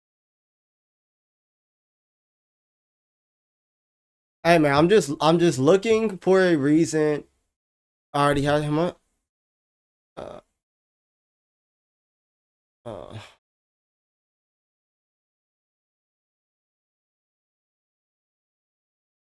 super mod. I don't know, Zay. You be talking bad. You be talking bad about my city, Zay. I don't know if I can super mod people who be talking bad about my city. You feel me? What's up? Can you just answer the question,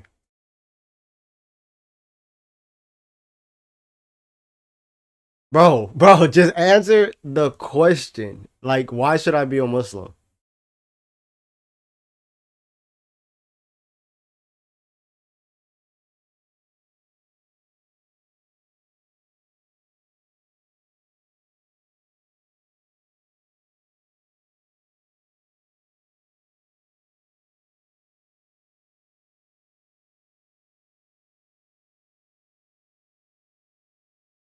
Bro, just give me a reason as to why I should be a Muslim. If you don't want to answer that question, y'all can move on.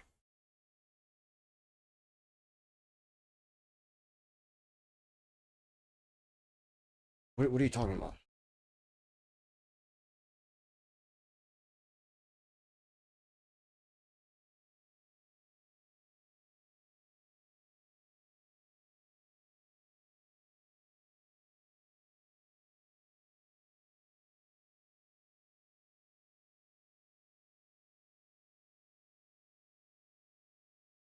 You just you just coming up with it on the fly, huh? Ain't thought of, ain't you don't even think about the next word, huh?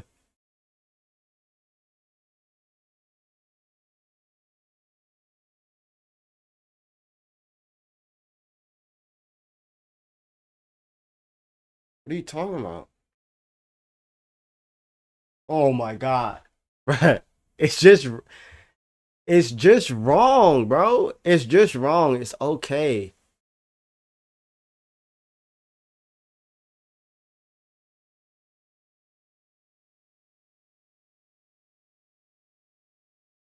Yeah, go ahead.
Hey, bro. Um, no, I don't. Either way, all of this would be wrong, bro. Everything that you're saying is just incorrect. It doesn't come from any space in between the black backbone and the rib cage. However, that's not what it's saying. It's talking about the spurting fluid that gushes forth from the man. All right, bro. All right, bro. You be good, bro. You be good. You be easy, bro. A couple of y'all might have nothing to worry about, bro. A couple of y'all might be exempt. I ain't even gonna hold you. Hello? What's up, man? You sound a little muffled. What's up? Can you answer the question? Why should I be a Muslim?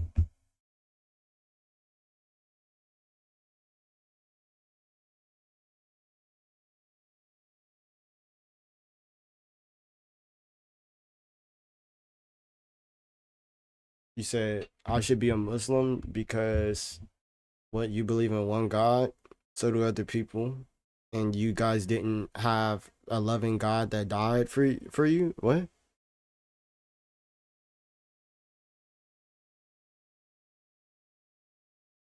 Yeah, you're saying that I should be Muslim because God doesn't love me so much that he's willing to do the things necessary to reconcile us unto him.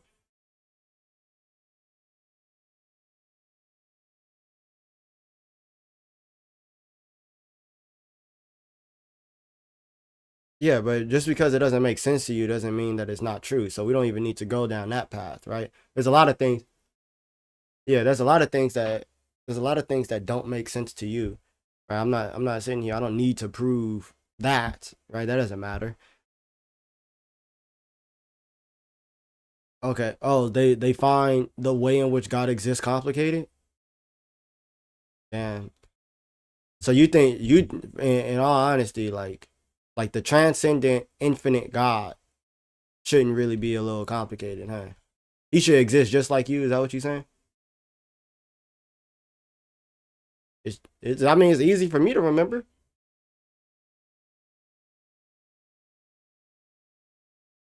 So is God not worth putting some work in?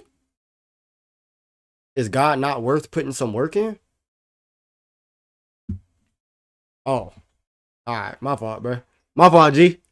My fault, G. You you be easy, bro. You be easy, bro. My fault. God not God not worth it. Apparently, he said God not worth putting no work in for real. If you gotta work a little bit, God not worth that. He do more for his girl than he do for God for real. Couldn't be me. Couldn't be me. Tell you what, that's crazy. Hey man, God not worth it. Oh, I only got two people in a request, and God Logic is, yeah, and God Logic is live. So yeah, that's what I'm saying. Should I go ahead and just call it a day? You feel me?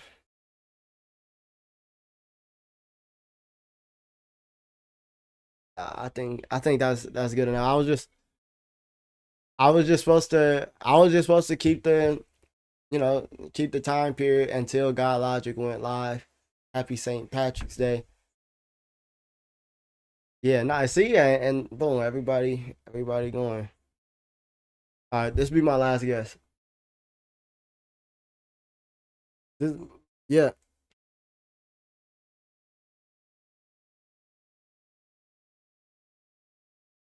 I hear you.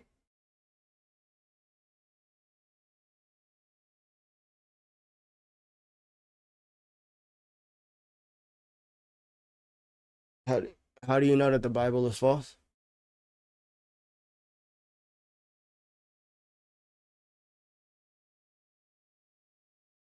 Wait, but how does hold on? How does me? Wait, hold on, wait, wait. I have a question. How does the Wait? How does the Bible? Hey, listen. How does the Bible being false mean that the Quran is true? Bro, I don't think you're here. Why couldn't I just be an atheist? I believe in the Bible, but I'm saying, how does the okay, bro. I'm just more concerned with what makes the Quran true.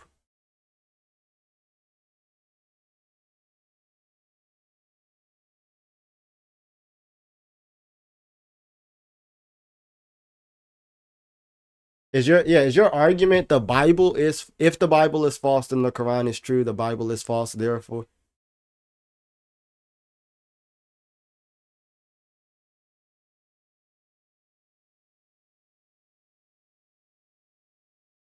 What if I just decide to be a deist?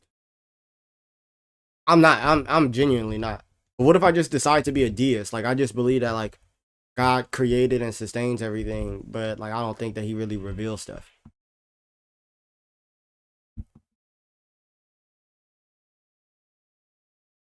Um I what verse? What verse, bro?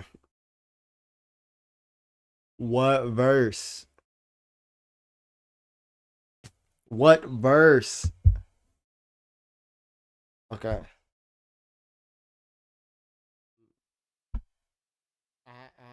Let me read all the way to verse 10. Now, after the Sabbath, toward the dawn of the first day of the week, Mary Magdalene and the other Mary went to see the tomb, and behold, there was a great earthquake, for the angel of the Lord descended from the heaven. What? Let me read all the way to verse 10. Now, after the Sabbath, toward the dawn of the first. Now, on the first day of the week, Mary Magdalene came to the tomb early while it was still dark, and saw that the stone had been taken away from the tomb.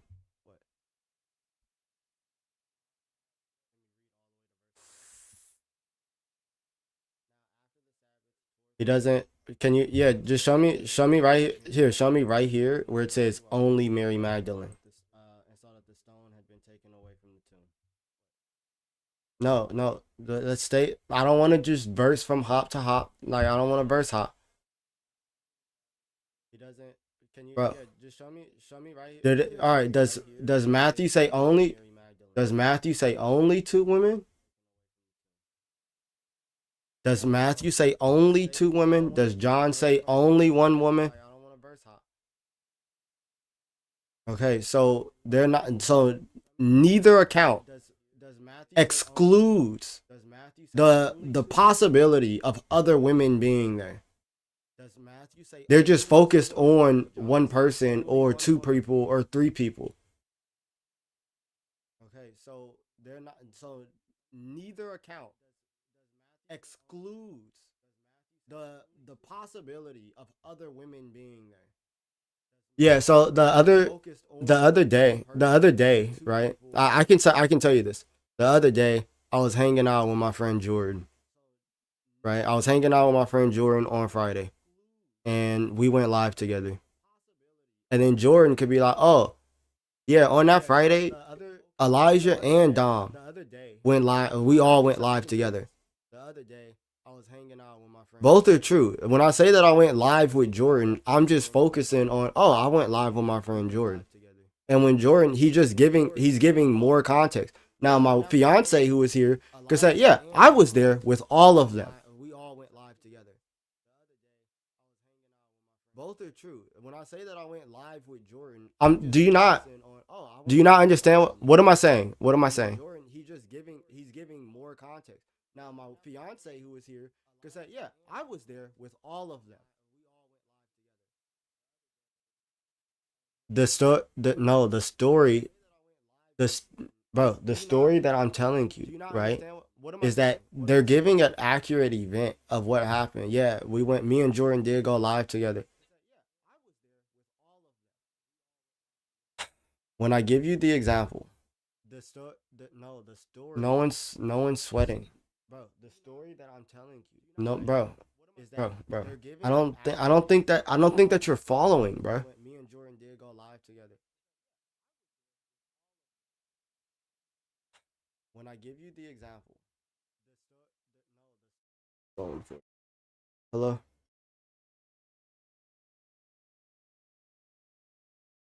Yeah, I know. Hello. I'm the Christian that believes that Jesus is God, that God is triune, that Jesus died and rose from the dead, and we need to be baptized.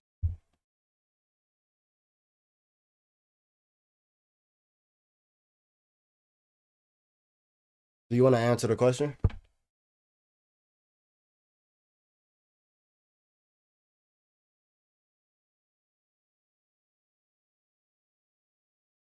I disagree.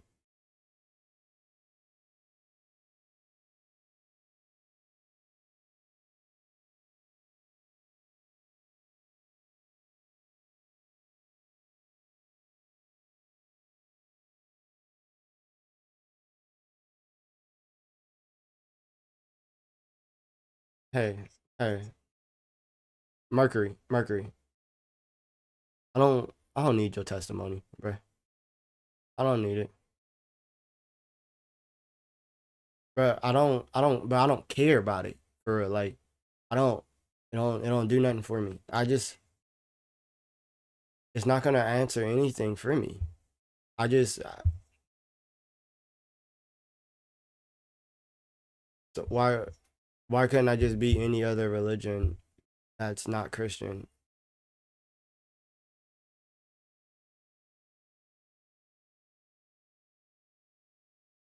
Hey, bruh, bruh. I don't care nothing about your feelings. I'm not gonna hold you.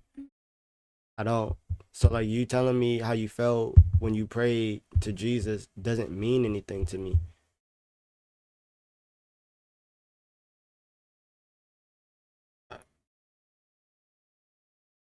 I don't think that it's the most beautiful religion in the world. I think Tawheed doesn't make sense.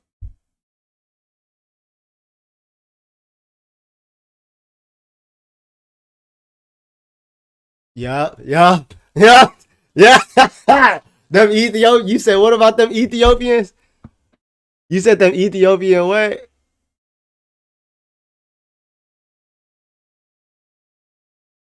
Are you serious?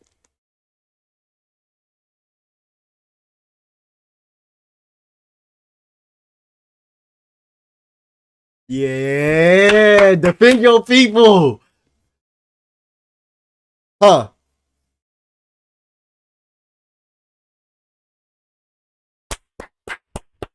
Yeah, go ahead, light. What about Ethiopian women? Hmm.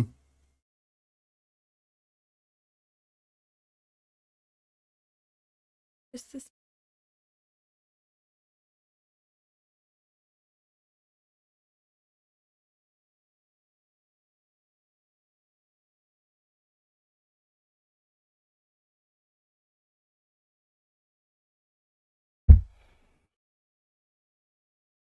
Hey, Mercury. I gotta be honest with you. I think you lying. I believe the other guest. He was just there. He go to where they made. We got a little Yeah, Ethiopian. we got a little Ethiopia out here. We got a pretty big Ethiopian population out here. Nah, bruh. Nah, bruh. Nah, bruh.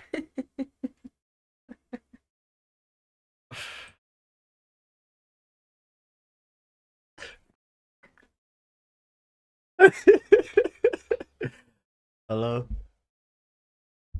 I'm good. How you doing? Yeah.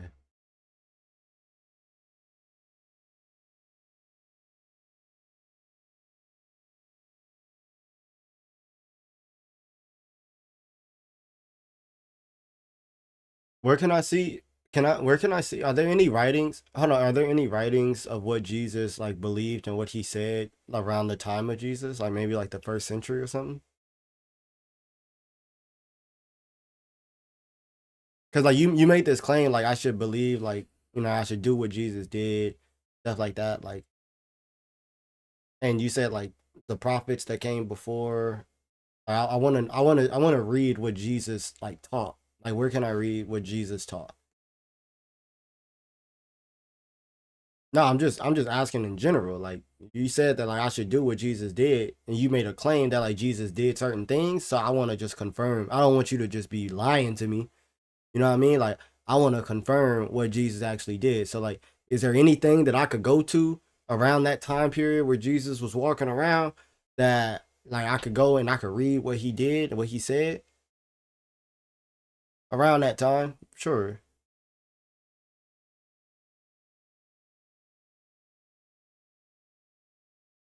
Oh, so there's no writings. There's no writings of what Jesus did and what he said. Oh yeah. Okay, so you just made a claim that I can't confirm. I can't know what Jesus did.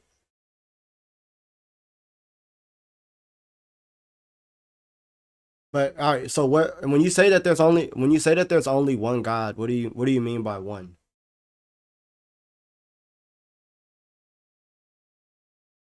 Okay, but the Christians believe that.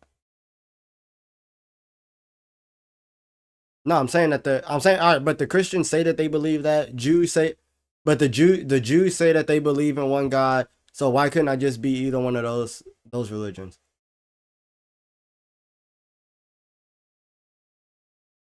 Hey, hey, hey, hey, hey, hey, hey. I could be something else other than Muslim. So why should I be a Muslim?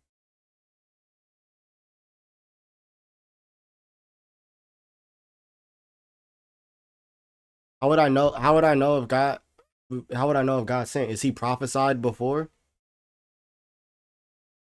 Is this prophet that you're talking about? Is he prophesied before?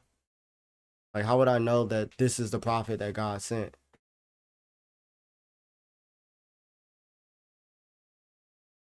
What are you talking when you're talking about the Old Testament? What are you talking about?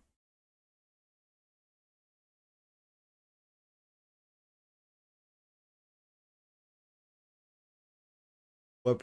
Wait, so wait, when you're talking about the old, hold on, when you're talking about the Old Testament, you're talking about the Old Testament that we have today.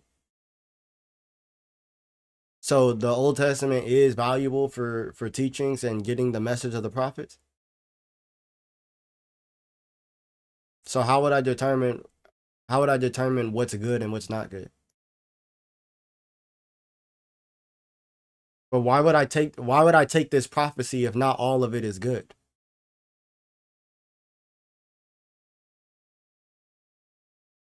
But there's other prophecies that came true. So why wouldn't I take those as well? Like, there's prophecies that somebody's gonna come, he's gonna claim to be the Messiah, he's gonna die and rise again. Why wouldn't I take that prophecy?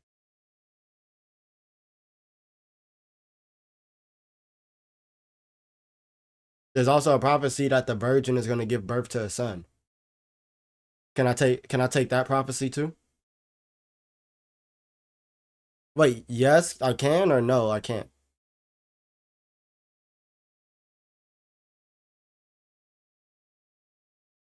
Oh, was Jesus not born of a virgin?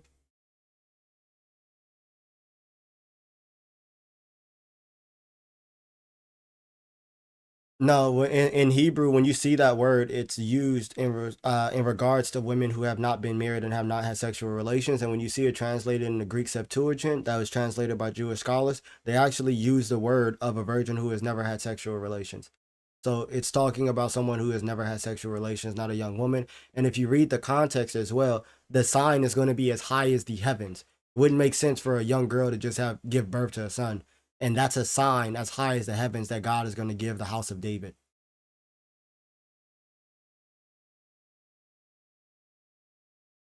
That's not true. It's not true. I'm positive. Hmm.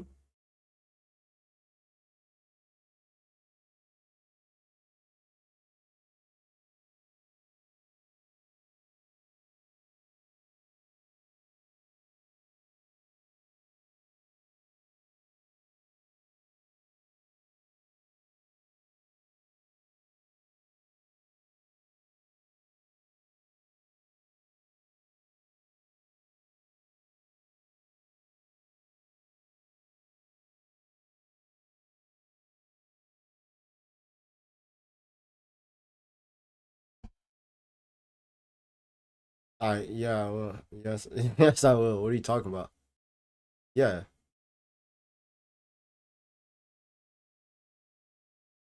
You wait, you just no, you just said you just made a claim. You said nowhere in the New Testament is he gonna be recognized as that? That's what you just said, right? Okay. Yeah. This is Matthew chapter 1. All of this took place to fulfill what the Lord has spoken by the prophet. Behold, the virgin will conceive and bear a son, and they shall call his name Emmanuel, which means God with us. That's what you just said, right? This is Matthew chapter 1. Okay. Yeah. This is Matthew chapter 1. Yeah, I can. But you just asked me to show you. You just asked me to show a scripture where the manual is in reference to Jesus, and there it is. You're welcome. You're supposed to. Yeah, he was. Yeah, but you're supposed to say thank you when I teach you like that. So you're welcome.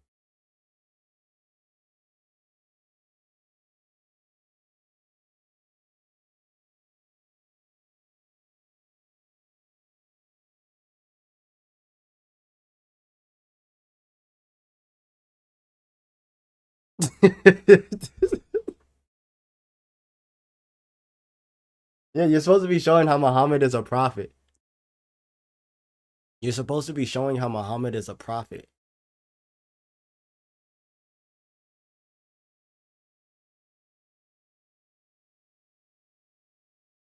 But other people who aren't prophets perform miracles. Like the magicians that were in Egypt,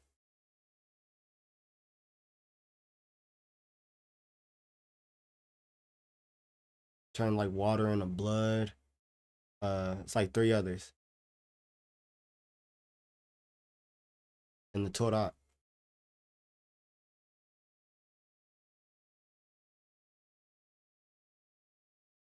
No, I'm saying that other. That's the point. The point is that there are other people that do things that would seem like miracles, but it's magic. This is even known in Islam.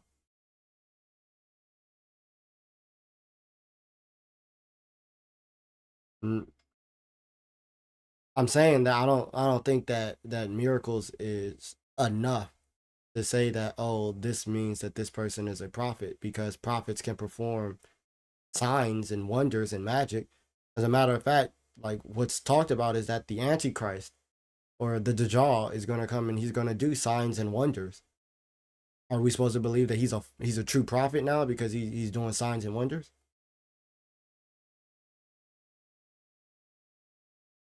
Exactly, but he's gonna do signs and wonders. Exactly, right? So just because somebody does some signs and wonders does not automatically mean that they are a true prophet.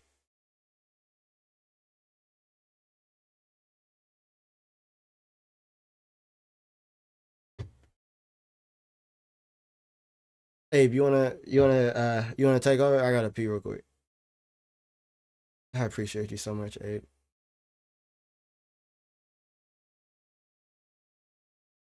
Oh.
Yes, I have my back against the wall. I do not want to do this any longer. Please switch it.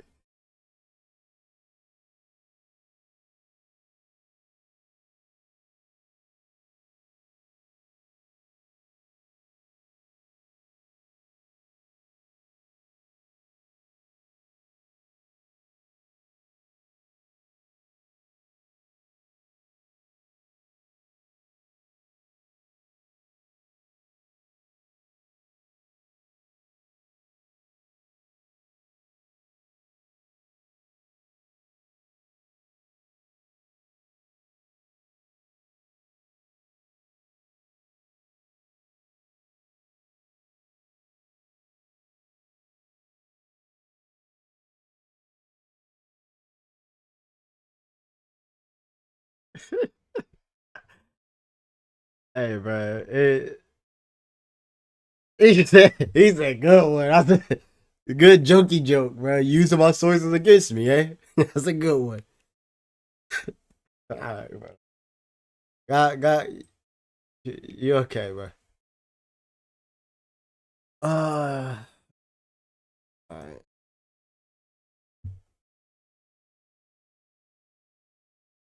Ah, yeah, good one. Hello. All right. Ask yes. What's up, Asker? Hey, how you doing? I'm good.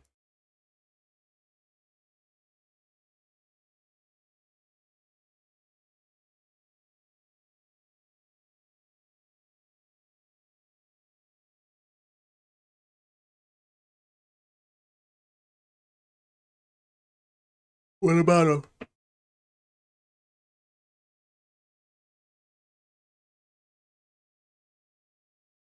No, I think there's certain things in the Torah, like the laws, that apply to specific people during a specific period of time. It's not for like all time and all generations.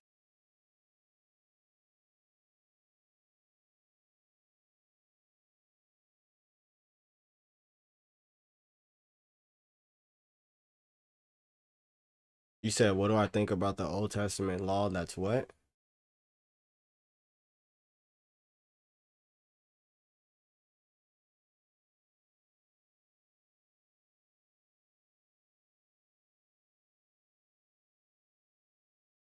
Yeah, so in regards to like God saying like, "Hey, go in there and unalive him," you should look at the cultural context as to where the command is given and the reasons why. So, for a lot of times they'll be talking about the Amalekites, or certain people, but specifically in certain contexts, like these people, they attacked Israel while they were weak and while God was delivering them, and God said like, "Hey, I'm gonna allow you guys to get justice, pretty much. Like, don't worry." So what you see is that God is staying true to His word, and when He says to like unalive like the babies or something, because usually this is a common objection. There's a literary device that is used in that time period called hyperbolic war language, which pretty much means that like when talking about war, people during that time period used over exaggeration in language. Um, and we see this in numerous examples throughout that time period. Mm-hmm.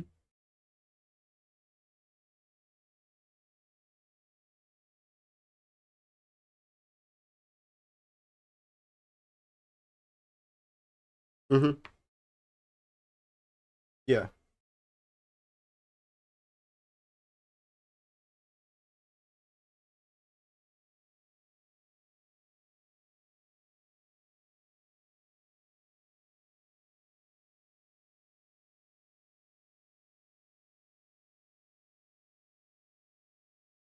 Nah, so yeah, I could tell you how the Bible was collected. So it depends as to what you're talking about, whether you're talking about the old or the new. But okay, so the New Testament specifically, it like you have independent sources. So Matthew, he writes a gospel, Mark writes a gospel, Luke writes a gospel, John. You have the letters that Paul wrote to the churches. You have the history of the early church that is written by Luke. and then you have the letters that John has written, as well as Peter, right? So you have all of those letters that are going around that are written by the disciples, and then these letters are spread amongst the world, and they're used as authoritative within those who believe in Christ.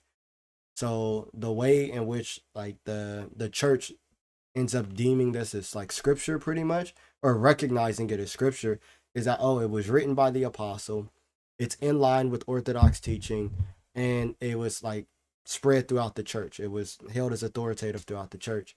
So they recognized these writings as authoritative, and they compiled these into the New Testament, these independent writings.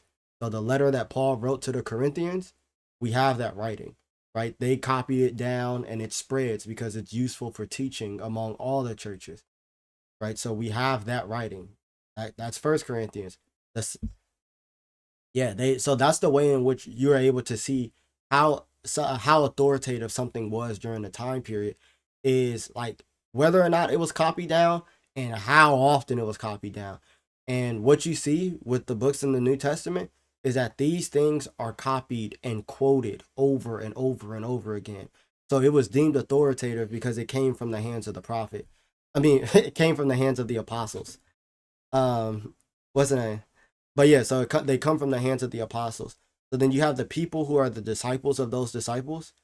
They write down like, oh, where these people were when they wrote, or what they mean when they said this, and they're writing about these things. So this compilation of all these writings is how we get the New Testament.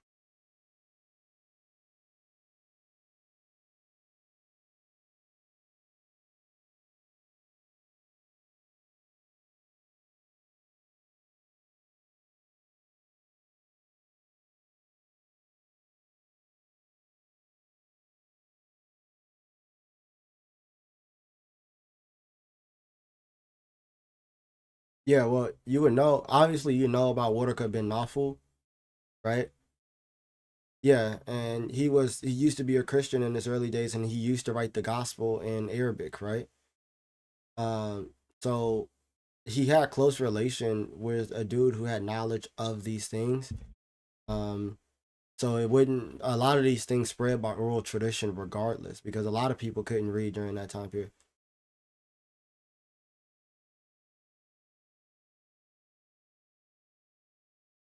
Hmm.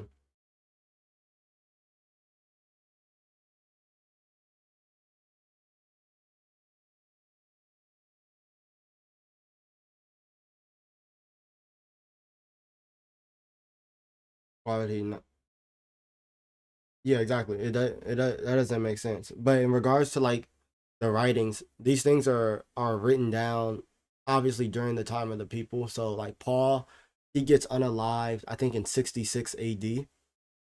So the writings that we have from Paul obviously come before 66 AD.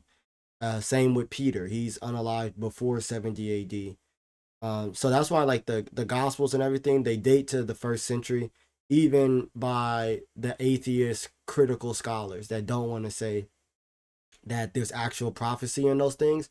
They'll still date it within the first century, and we can know that these people wrote it because the people who actually had contact with them, they say that, oh, they wrote these things, as well as like the widespread fast transmission, right? You would expect to see different authors attributed to the different gospels or things if the authorship was actually disputed.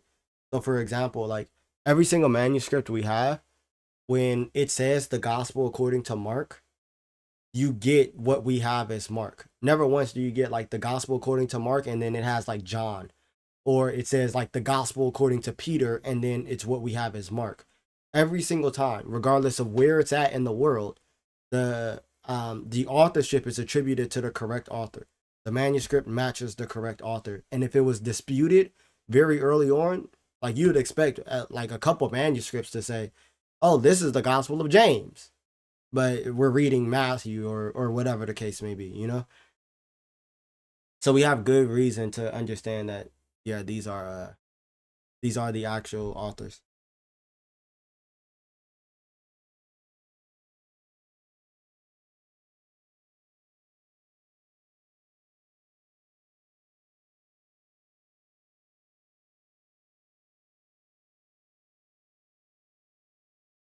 Mm-hmm.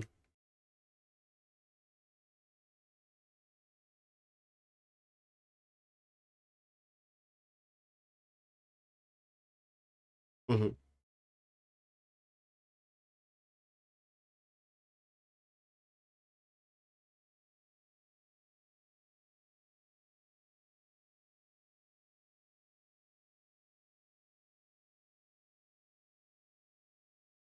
Mm-hmm. Yeah, so but yeah, I mean it depends on what you want the those things to say. But if you want like a yeah, so you could go there's a Christian who's writing in the second century. His name is Irenaeus. You could go to his book Against Heresies. I believe it's in chapter 3, verse 1. I mean, chapter 3 or book 3. Yeah, so if you type in my fault, if you type in Against Heresies, heresies.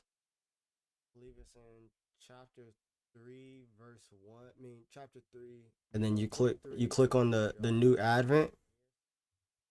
So if you type in my fault, if you type in Against Heresies, and it's gonna take you to this, and you're gonna see like all the books. So up here, you're gonna say book one, and I believe the thing that I'm talking about is in book three. Go to book three, chapter one, and yeah, in this first section right here, he talks about like where we get the gospels from, who wrote the gospels, and stuff like that. And I believe yeah, no problem. Go to book three, chapter one. Thank you. Yeah, in this first section, man, God bless you, man. Always good talking. Uh, if for those who don't know him, continue to pray for him. He was Muslim. He's now like atheist agnostic. Um, I don't know if he's looking into Christianity to like actually convert, but he's just looking into Christianity. Pray for him. Um, so anytime he comes up, he asks pretty good questions. I try to answer those.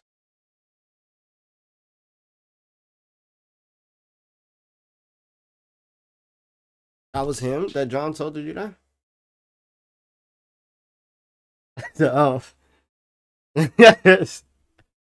Oh, dude. Yes. Oh, all right. I think that's good enough. Let me see. Okay. I think that's good enough. Abe, you going live today? Yeah, hold on. Wait. Abe, are you going live today? Okay. All right. So Abe's about to go live. So everybody follow Abe, cause he's about to go live. If y'all don't already follow him, follow him. Yes. So shout out to him, man. God bless you guys in the name of the Father, the Son, and the Holy Spirit. I pray that you guys are all well. God Logic is It's not my fault. God Logic live. So you could go and watch God Logic live. You feel me? God bless you guys though. In the name of the Father, the Son, and the Holy Spirit. Wow. Really?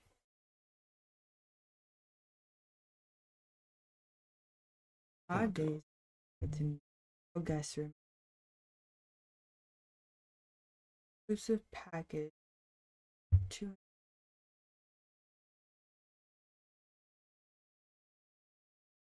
savor the splendor of